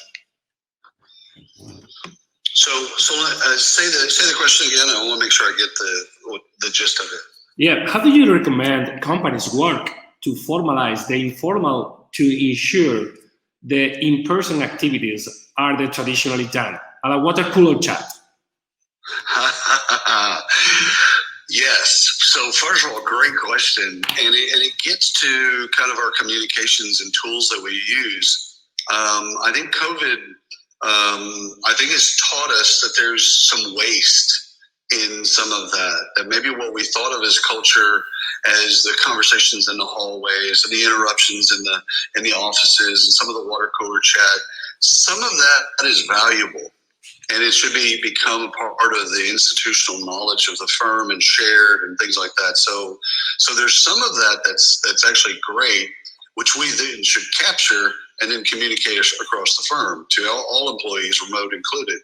And then most of that, I would tell you, is what we've called culture. The water cooler chats, the break room chats, all of that type of stuff. We've said that's our culture. Or we've used that as a crutch to say that's culture, which I don't think it is culture. But to the answer the question, I think that you use tools, again, whether or not it's Slack or Asana, or, pick your favorite, whatever your work tools are right now, and you start thinking about how do you create those conversations with people, capture the gold, and then communicate the gold to the rest of the company or rest of the team. So, if you think back to the years of knowledge management and even learning to some degree, we've always had a difficulty capturing the things that don't fit nicely into an Excel spreadsheet or into a box. But the conversations, I think, that are worthy, I think we've got to do a better job using tools that we're going to use, tools to manage all of our workflow. I think we've got to capture those things and then communicate them. And again, I think learning applications they've made some strides in this. So it might be that we use the LMS in a deeper way to share this kind of informal content. And so maybe to answer the question, as we look at our LMS and we rethink the LMS with traditional content, compliance content, and then informal learns and learning and or highlights, and then we use the LMS as a way of both capturing it and then communicating it back to the firm. But it's a fantastic question, and it's a fantastic thought for us. Okay, if half the workforce is remote, they're learning things, and how do we learn what they're learning? How do we do that? Where we would have used, in conference room A after a conference, after a call or a meeting, we would have sat around and talked, and then we would have learned something. Well, how do we still do that? I think probably using the tools that we have access to in our work tools, but also the LMS. I think it could be kind of where we centralize things and informal knowledge. Great question. Wonderful question. Thank you, Kant. Thank you enough, William, for being here. We did it. Well, I'm so sorry that the sound. I mean, we are using it is again. This is the highlight kind of things that happen with remote work. You're where you're at. I'm in Arlington, Texas, and we couldn't. I'm hardwired. I'm not even using wireless. I'm hardwired to the internet, but for whatever reason, my headset and my webcam microphone didn't work, and so we adapted. And so I think that's actually, one of the interesting parts is we've just proven you're going to be adaptive with remote workers. If we think of me as a remote worker in this scenario, we just had to adapt, and we did. We did, exactly. What a great insight to finish this conversation. William, thank you very much. Much appreciated. Talk soon. Absolutely. If anybody needs anything, just give me a shout. Bye-bye. The next one is going to be Ericka Rascon. Keep tuned because it is the last one of the day.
Hello again. Let's go with the last talk, but not less important. This talk is featured by Ericka Rascon. Ericka is an applied economist working on the observational and experimental studies. She joined the Department of Middlesex University in 2015, where she teaches experimental and econometric methods. Ericka, welcome to the BHR Summit. I'm impatient to hear you because organization for sure need to make better choices. How are you? Very good. Can you hear me? Yeah, really well. Now I'm a little bit nervous after that introduction. No. You are so talented. I think people should watch your talk. Ericka, it's your time. Please enjoy the talk, and people enjoy too. Excellent. If I just, I don't know how you want to deal with questions. I assume that after my talk, there might be some time for questions. But if it's needed, any sort of clarification, please just let me know. So today I'm going to be talking about the use of randomized control trials, in particular, this type of method for making better choices in companies, organizations.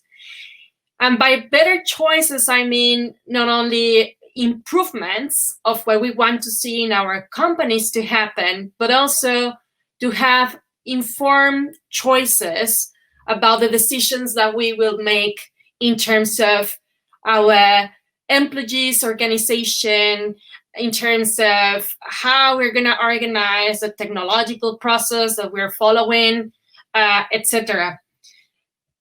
Randomized control trials are a very, very big topic. I would try to be as concise as possible. Very likely what you're going to be hearing tonight is not going to be very new for you. But perhaps the way that I'm going to be approaching some of the questions that I'm going to be posing during my talk, perhaps the way to think about it might be slightly new for you. Very likely, much more than me and any other experimentalist that you have heard during this day and since yesterday, very likely you have had much more exposure to experiments than ourselves. And the reason is that companies, organizations keep on experimenting in a daily basis and keep on adapting depending on what we observe may have worked or not, what we observe was not very effective, or what we observed that was very effective, and therefore we continue doing it. So what I'm trying to explaining here through my talk is how to do that, how to continue doing that, how to continue experimenting, but in a more systematic way in order to build robust evidence about what we learn in the process of experimentation. So the question here is relatively simple. So how do we know that something works? And if it works, can we make it better? Or if it doesn't work, should we stop doing that particular thing? So as a company, I mean, my understanding is that you all have different exposures to different types of technological processes, different types of products or services that you offer to customers. Of course, we're talking about, we can think of different ways of improving our process through changing the quality of our product or service, changing the technological process that we consider on the way. Should we copy technology? Should we do something else about the technology that we are doing? Should we organize our employees or teams in a different way? Should we start hiring different type of people? Should we start hiring different type of composition of teams? Perhaps we do a combination of all these in order to indeed improve our final output, our final product or service. However, when we move several things at the same time, or even when we just move one thing at the same time, but it's with the same individuals, it is really difficult to disentangle whether what we changed was really the cause of what we are observing later on, or if it was just a combination of many things that happened on the way. So let me now focus only on one of many things that you can indeed ask about whether we can improve something about it. So let me just focus on teams, employees. Of course, you can think of RCT setups in order to improve your technological process, in order to improve the quality or quantity of your product. But I just want to focus through all my talk on one thing, which is employees' performance. And I just want to bring you back into the problem that we all have in any single company, organization, team, small supervision teams, whatever you are working, even in universities we see it, as soon as we offer a permanent contract, we run the risk of moral hazard, right? So how can we encourage our people that after they become permanent, they continue improving, they continue acquiring skills, they continue getting updated about the things that they do or they are supposed to do? Or how can we maintain them motivated and have a good culture, a good behavior, a good attitude in the job? So the question is, well, moral hazard is not new for us. We always observe that as soon as we tell our employees, look, you're gonna be a permanent employee, we always run the risk of moral hazard. And we always run the risk and the challenge of having monitoring systems or mechanisms to ensure that this moral hazard doesn't become a big problem in our company or organization. So the question is, well, how could we test different strategies, different interventions, different approaches to indeed reduce this moral hazard? Question one, shall we use all school techniques? Shall we just call the employee and we just nag the employee using our human resource unit in order to shake a little bit the understanding of our employee that if he or she doesn't put enough effort in what he or she's doing, then there will be consequences. Now we're in 2020, so probably we cannot be so Machiavellian. So perhaps we want to prove or we want to test other type of approaches. Perhaps we want to experiment by giving a motivational talk, a pep talk to our employees by telling them how important is their role in the company, and without them, the company cannot succeed. Or by emphasizing why we believe that that particular employee or team is so needed in the company in order for the company to succeed. That could be another approach. But there could be other approaches. We could think about incentives, bonuses for good performance. Perhaps people really don't care about punishments, don't care about pep talks, they just care about money. Well, I'm pretty sure that you have tried either one or two or a combination of some of these strategies, or maybe others.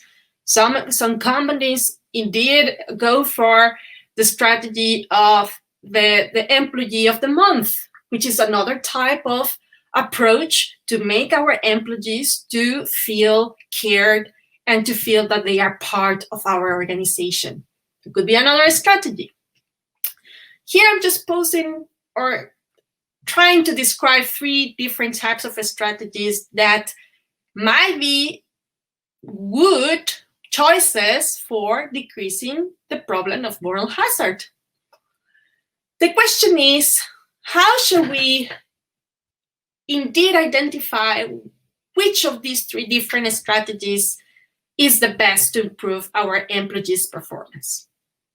So the question is, should we apply all these strategies to the same individual? For instance, firstly, I nag very hardly my employee, but later on, I invite him or invite her for a pep talk.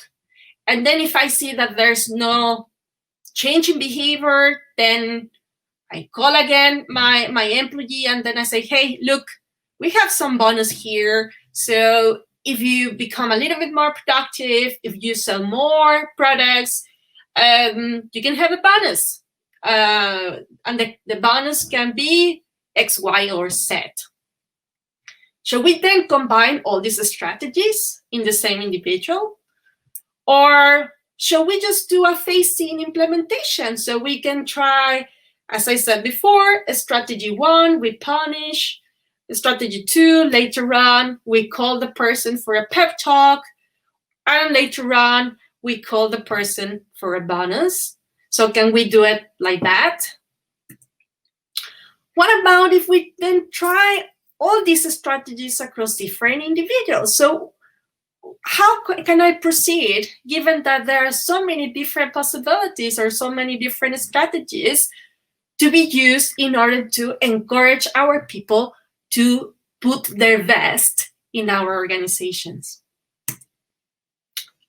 In this particular example that I'm using, we want to know one thing in particular, which is what is the strategy that is the most effective to decrease moral hazard and therefore to increase the productivity of our company and, of course, the profits of our organizations, companies.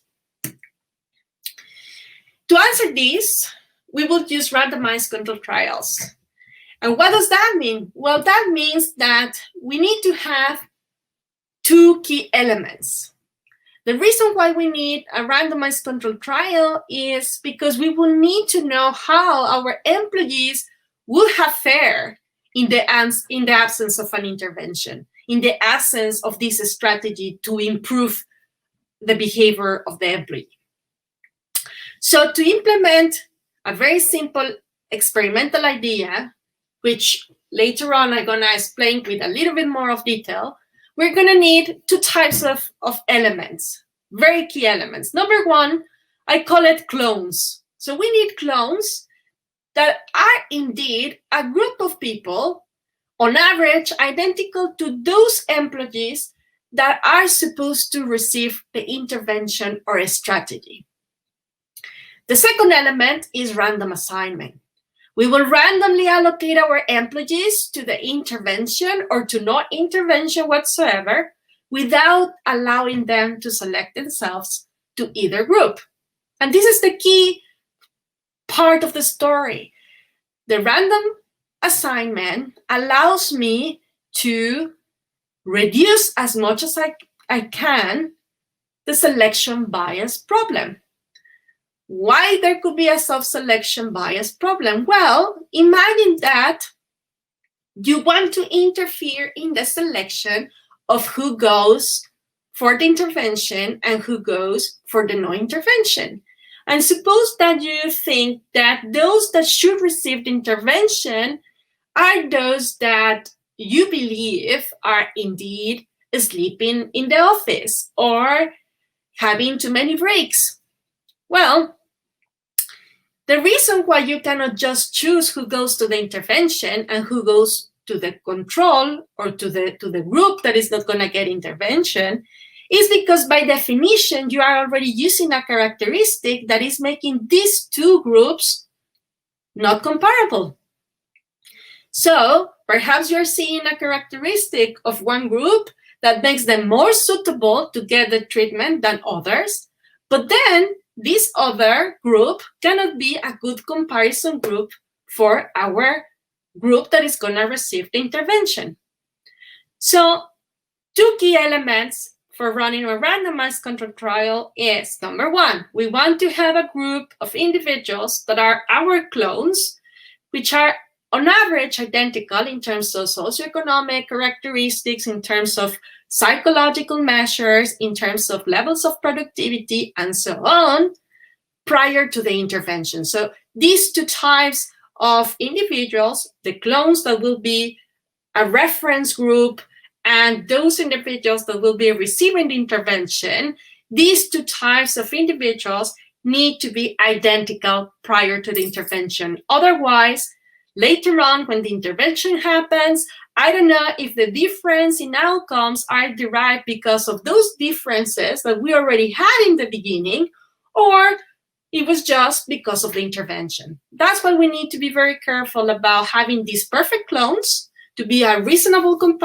comparison for those individuals that will be receiving the intervention, as well as whoever gets intervention has to be decided through a random assignment.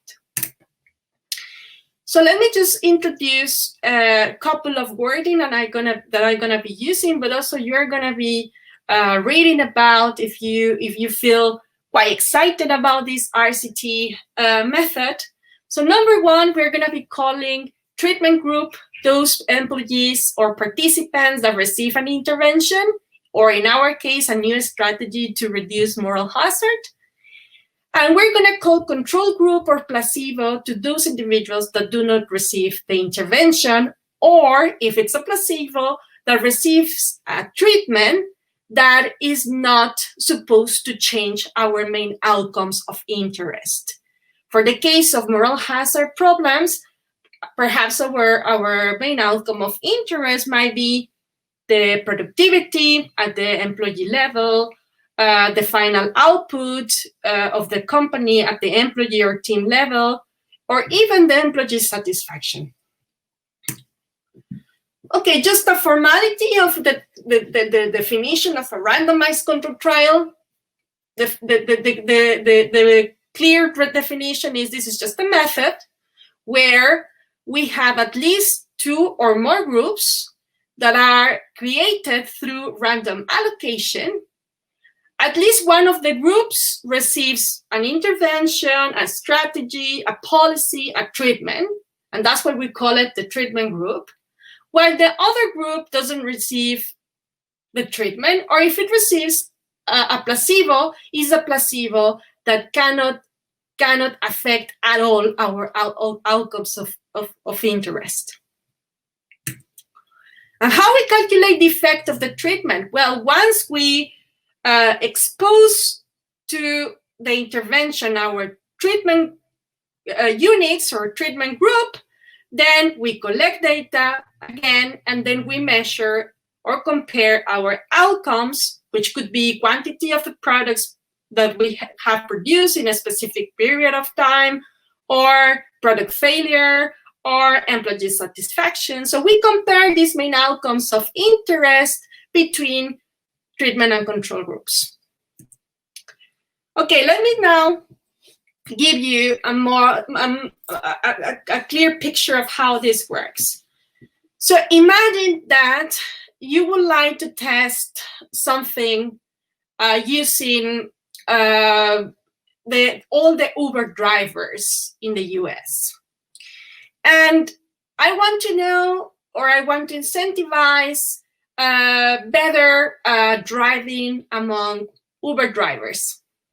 Okay, so imagine then that if we are interested in analyzing Uber drivers and how to make them be more, much better drivers, so my eligible unit in this particular case will be Uber drivers. They won't be yellow cab drivers. They won't be black cab drivers. They won't be any other type of private or taxi driver. No, it's just gonna be Uber drivers. So that would be our universe. That would be our eligible unit or universe where we are gonna be selecting our sample to study our individuals. So from this pool of Uber drivers, I'm gonna then select just a subset of them randomly, okay? And then I create what we call an evaluation sample. This evaluation sample is just a subset of Uber drivers that then later on, I just randomize through a dice or a lottery, where just half of them in this example, I would put them in the comparison or control group, and the other half, I would put it in the treatment. So how many Uber drivers I select and how representative this sample is from the Uber drivers will give me an idea about the external validity of my study, meaning how much the conclusions that I'm gonna be getting from this sample, I can then extrapolate to this bigger population. And the internal validity is indeed what not only field experimentalists, but also lab experimentalists are very aware of, is that whoever was selected for the control, whoever was selected for the treatment stays in the group that we assign to them. If there's some sort of crossover, then the internal validity is indeed affected. You can also think about more complicated designs. You can think about not only having these simple control and treatment area or control and treatment units, but you can also continue dividing in additional treatments. For instance, you can say, well, I want a pure control where I don't give anything, but then I want a control for which I offer, in my example of Uber, probably I can offer vouchers for fuel. Then in one of my treatments, I can just give monetary incentives to minimize the complaints about bad driving of these Uber drivers. And then I can mix these two incentives in another treatment. So if you can see what I'm saying in here is that you can make your design as complicated as you want. And of course, that will allow you different crosses of information. For instance, I can always compare the group that received these two different types of interventions with the control. I can also compare these two types of interventions with only those that only received the money.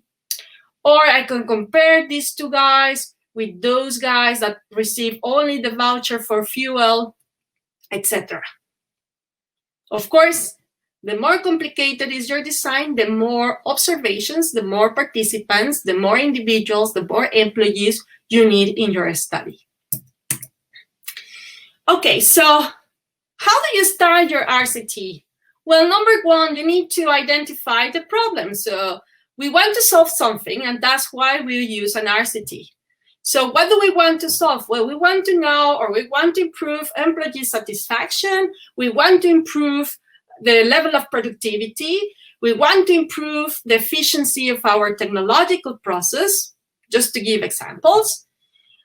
I also need to understand the nature of the problem. Even though these three things that I just mentioned, satisfaction, productivity, and technological process, somehow is interrelated, especially when we are talking about technological process that indeed has a clear connection between the capital side and the labor side of the production that you are creating.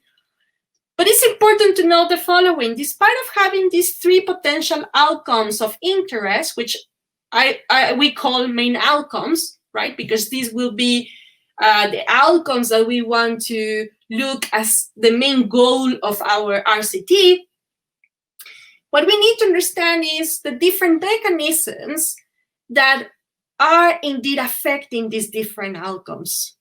Despite of having a lot of interrelations, a lot of interlinkages between these three different outcomes, there might be completely different mechanisms that indeed may encourage different types of behavioral changes.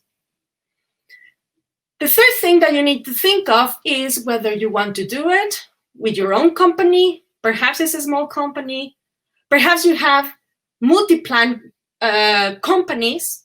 So then you may want to do it across several companies. Perhaps you are working for McDonald's and you are doing the whole coordination of several McDonald's in the US, in the UK. So you can do it across several companies. You can do it across several districts, across several counties. You need to decide your experimental unit. Okay, let me then explain a little bit how it works, the standard steps of an RCT, and then I'm gonna jump into some specific cases that I selected for today's talk. So basically what I mentioned before is you need to be very clear about who is the population of interest, who is your population, your eligible population, okay?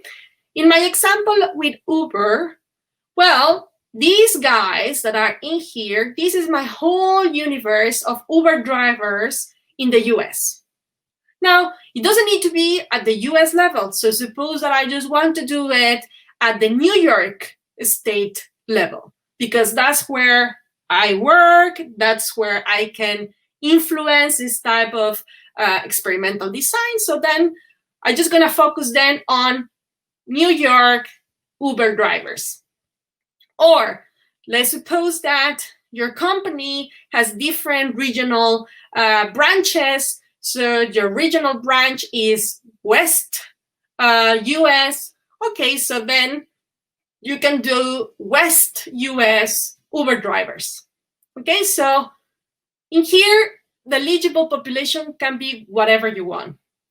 Now, where we really need to be very strict is once you define your eligible population, you need to randomly assign who is gonna receive the intervention and who is gonna remain in the control group.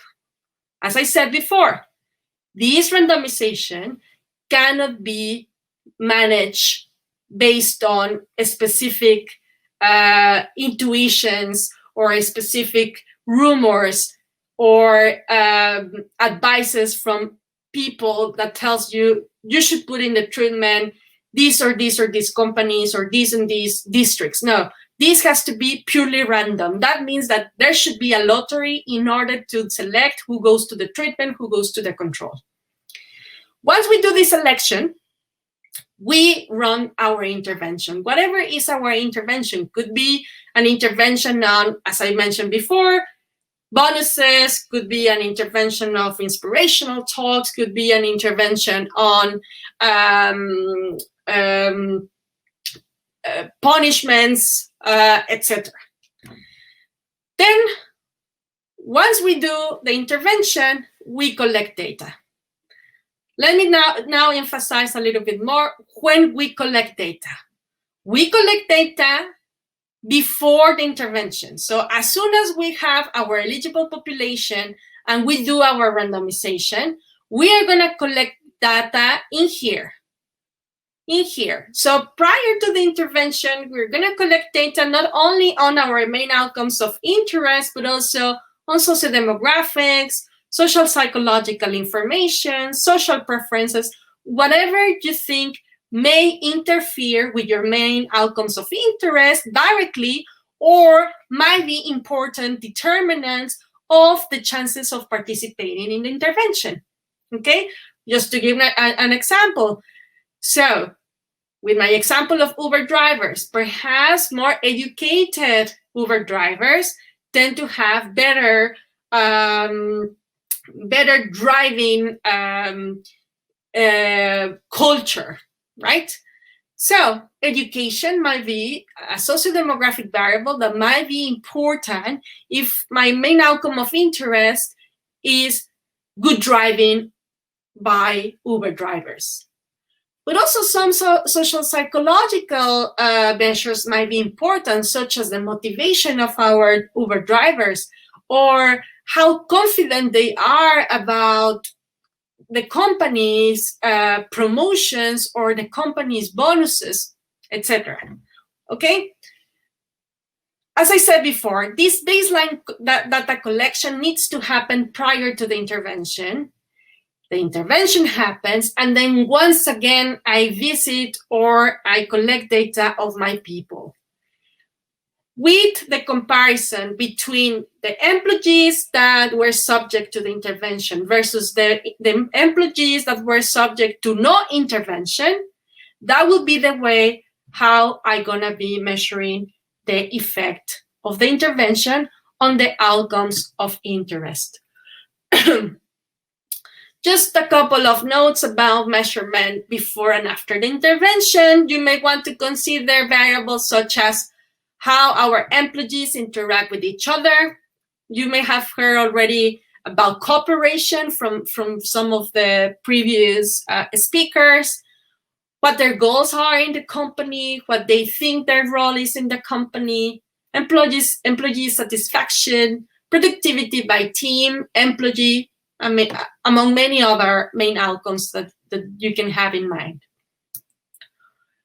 Okay, let me now switch a bit. I don't want you to get bored with all this notation, but I wanted to just hear about a couple of field experiments that have been working with corruption, with Uber drivers, as well as with vocational training programs. So I picked 3 cases, and depending on what time it is, I might be able to go back to the 4th case. But the first case is a case that is aiming at, or was aiming at, tackling corruption in Pakistan. This is involving procurement offices. So the procurement offices in Pakistan were the ones subject to the intervention. And these procurement offices had their bosses who were the supervisors. And one of the main motivations for this experiment was that Pakistan, as many other developing countries, faces a lot of corruption, especially in the public sector. So they wanted to see whether switching the autonomy that the supervisors had in terms of what they buy for the company, basically the procurement that these supervisors were used to do or were used to lead, whether this autonomy was indeed a key element for making things more efficient and then reduce the level of corruption. Okay, so this happened in 26 out of 36 administrative districts in Punjab, Pakistan, with about 600 procurement offices. And all these officers were randomly assigned to 4 experimental groups, okay? Experimental groups means treatment group or treatment groups and control. So one of the treatment groups was the treatment group called autonomy. So one group of officers received more leeway in decision-making over expenses through 2 different policies. Another group, another experimental group, received pay for performance, so received financial rewards for good procurement performance based on the quality of goods purchased relative to the price paid. Then another, which is a 3rd treatment group, it's a combination, as the ones that I was explaining before with my figures. This is a combination of the 1st and the 2nd treatment, so autonomy plus pay for performance, where this 3rd group received both of these 2 treatments. And then there was a 4th experimental group, which was just a pure comparison group, where there were no changes whatsoever. The supervisors were still being the ones deciding what sort of products will be bought for the company, and then of course deciding to whom they will be giving the contracts for giving or for providing the goods that the company was needing or the ministry was needing. Okay, so the clear motivation is the following. So most of the organizations that are indeed settled in Pakistan have very strict rules when buying products for the company or for the ministries. in particular for those cases that are in the public sector. And even though these rules were supposed to indeed prevent corruption, because they are so cumbersome, indeed, they are ending up making much worse the corruption issue. Okay, so then the intervention basically is what I just mentioned earlier, is three different types of intervention: autonomy, pay for performance, a combination of these two, and then a control group. What the author finds is that shifting this authority away from the supervisors, moving this authority of procurement to the procurement officers per se, indeed improve the performance of the whole unit. And particularly, this was quite, the effect was pretty strong for those cases where the supervisors were primarily, prior to the intervention, very inefficient and corrupt. They also find, or she also found, that the financial regards for officers didn't make any difference in terms of performance. There's another case that I wanted to talk to you and explain briefly. This is one about US Uber drivers, and this is about shall they apologize?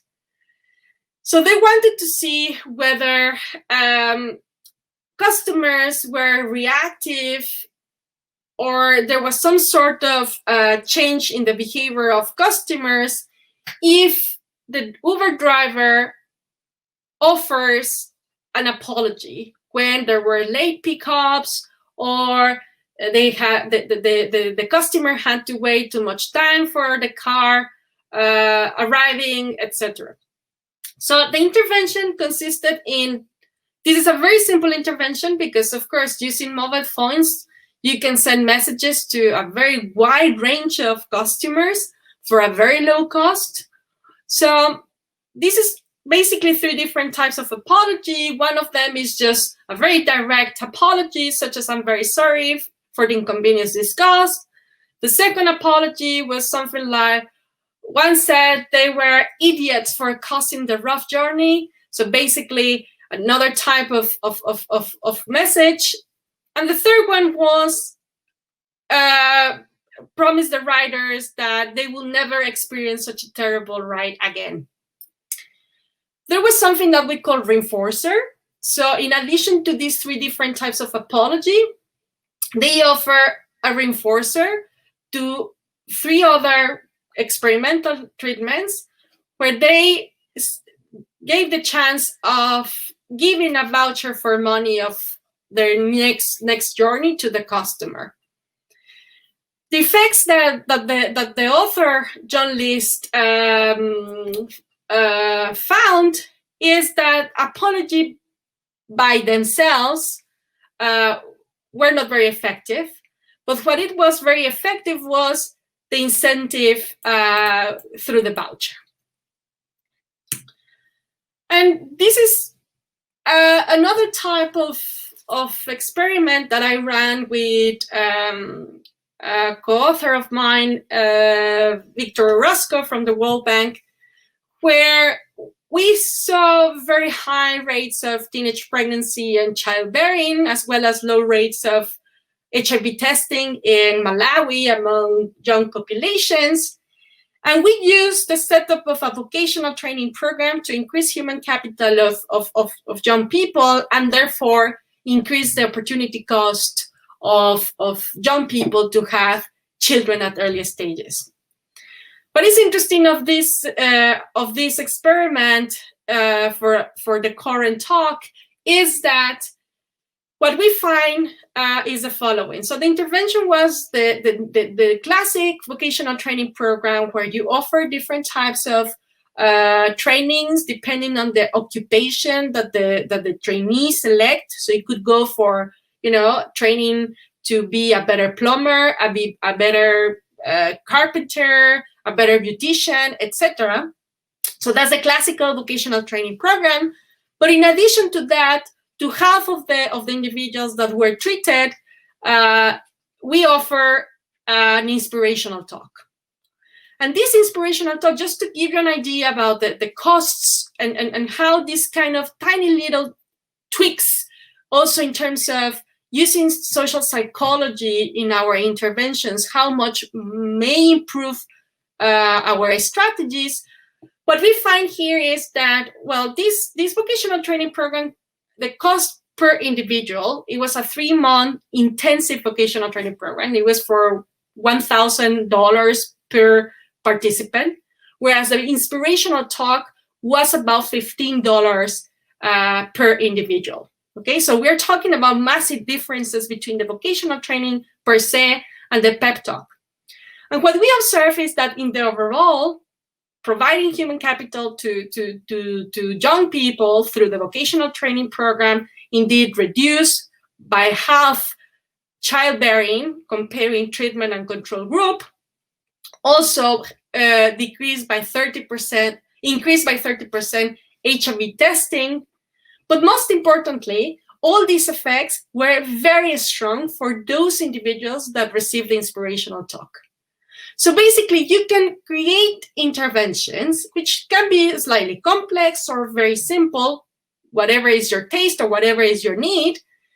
But it's important to bear in mind that using this combination of soft skills and hard skills can make a big difference to your hard skill strategy. And in this particular context, you can think of training your people with hard skills, with skills that are technical skills, but at the same time, you shouldn't forget that these people are human, and you may need to combine some sort of intervention that consists or encompasses inspirational talks or other social psychology dimensions that can also benefit and boost the effect of your primary strategy or intervention. Okay, so indeed what we observe in our intervention is that the mechanisms that made these changes happen were indeed based on the feelings of being capable of putting a business and being confident to be an entrepreneur that indeed make the individuals to indeed delay the decisions of being early mothers or early fathers. Okay, I'm gonna leave this last example for later if I have time. Let me just say a couple of more things regarding what an RCT involves. Just to bear in mind, an RCT can be as simple as you want. We can think of RCTs that are completely in the field. So you have different companies or you have one company. You can do it within the company. You can partition your experiments within the company, depending on the nature of the experiment. Also, it's important that when you consider experiments that involve information, this information can be passed between treatment individuals to control individuals, which is what we call contamination. So, depending on the type of intervention, if you believe that there could be some sort of contamination because it's within the same company, then you need to think about other strategies in order to avoid that type of contamination, because otherwise you are not going to have a pure analysis of the effect of your strategy or intervention. So that's number one. So number one is you can apply experiments like the one that I'm talking about, field experiments, either in your own company, in one company, depending on the intervention and the nature of the intervention. You can apply it in several companies, okay?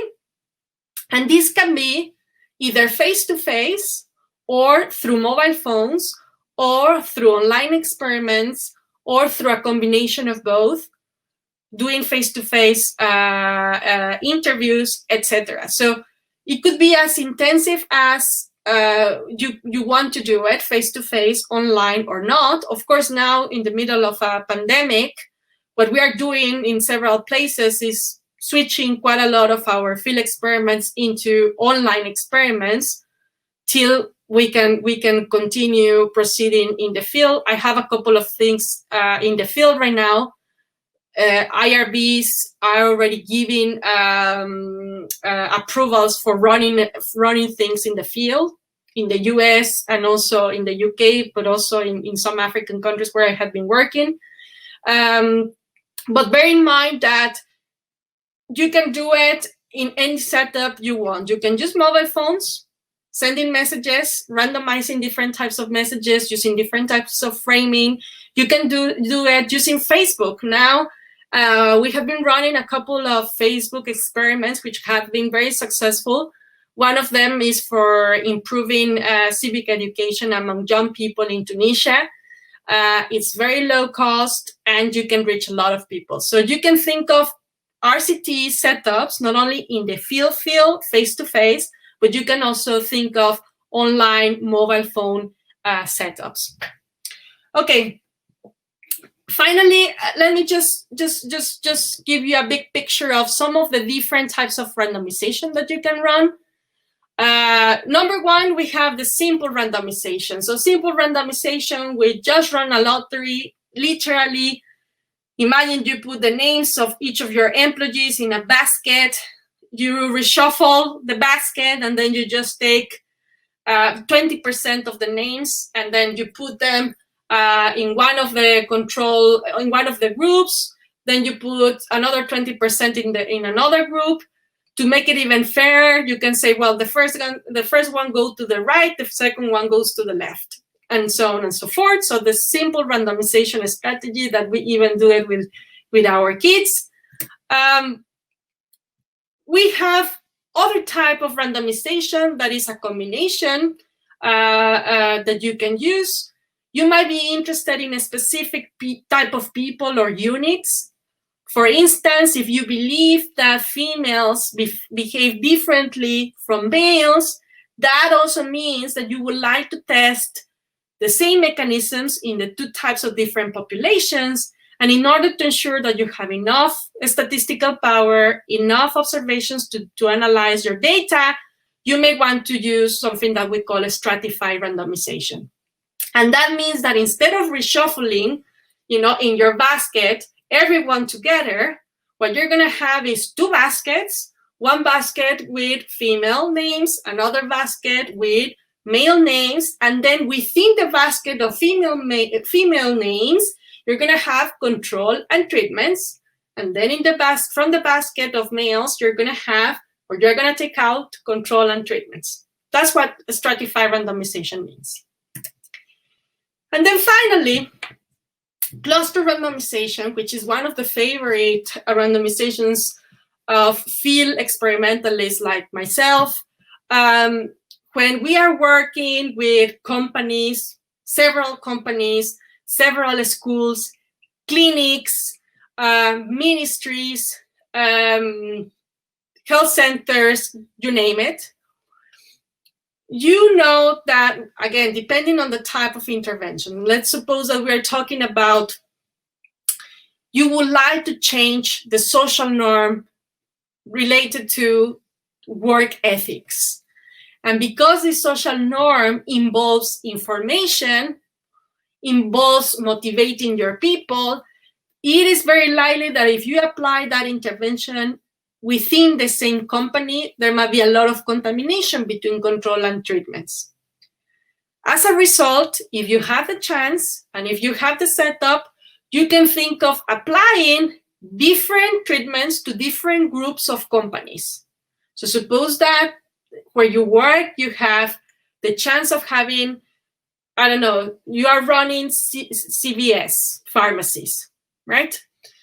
CVS pharmacies, when I was living in Washington, D.C., I mean, almost every 2-3 blocks, there was a CVS pharmacy. I don't know how many CVS pharmacies are now in Washington, D.C., but I reckon might be at least 50 CVS pharmacies.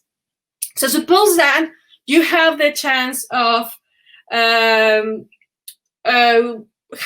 access to CVS pharmacies. Let's assume that you have the chance to do it for the whole East side of the US to work with CVS pharmacies, to encourage your employees to be more careful with the products that they receive and they shelf during the night and so on.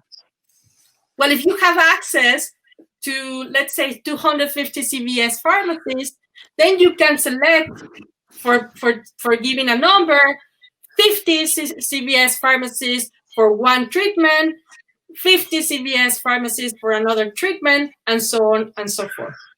Okay? Okay. Ericka. So, yes. Sadly, we don't have enough time. Sorry. We should go with some questions. I think your presentation deserves to be watched carefully, because it's a new approach for HR people. Probably HR people are enjoying so much, but obviously we need to explain it carefully. But I love it. I love it because I'm a true believer that RCT are a very useful tool to be applied in organizations. And talking about that, Pablo asked something. An important issue is how to sell randomization to workers, those who are assigned to the program from those who are not. Perhaps a phasing randomization where every single worker takes finally the program. What do you think about that? So it depends. So if we're talking about one company, then having several interventions. So depending on the type of intervention. So if I go back to the case of the moral hazard problem, one company for running that experiment can be tricky because you don't want people to get angry.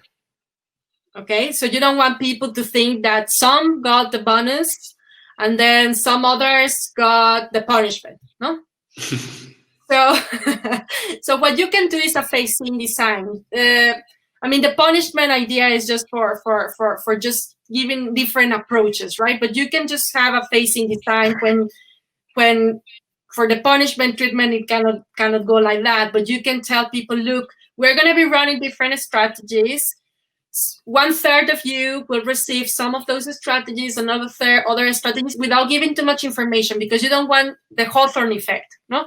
You don't want people to start changing behavior just because they know that something is going to happen, but not because of the content of the experiment per se, no, or the intervention per se. Exactly. So yeah, when you don't have the chance to have several companies, I would go for phasing design. Not only that, suppose that you would like to do your experiment multi-plant.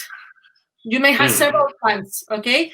But then this multi-plant is set in India and in Nigeria and in Mexico and in the US. And all of them have completely different cultures in terms of how to proceed with randomized controlled trials.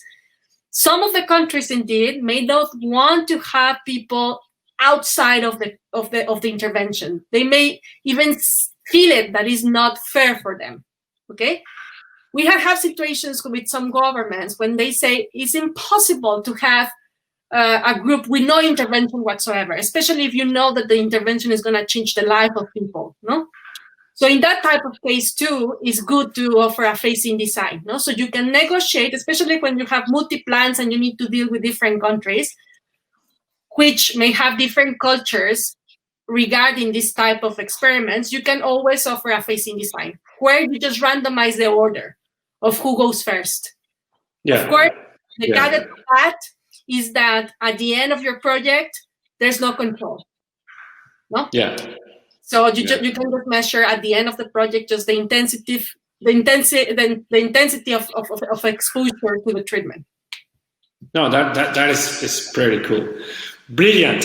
Ericka, thank you very much for being here with us. Sorry, we should interrupt you because of the time. Because of the time. I encourage people to... That part is the saddest part, because that's the part of biases. I encourage people to read Ericka's work, going through her papers, scientific papers, because her work is absolutely excellent. Thank you very much for being here, Ericka, and talk soon. See you soon. Thank you very much. Well, we finished the day, the second day. For our audience, thank you very much for being on the other side. We still have one day more tomorrow with an amazing lineup too. Thank you again for being there. Hope you have enjoyed the sessions today, and see you tomorrow. Bye-bye.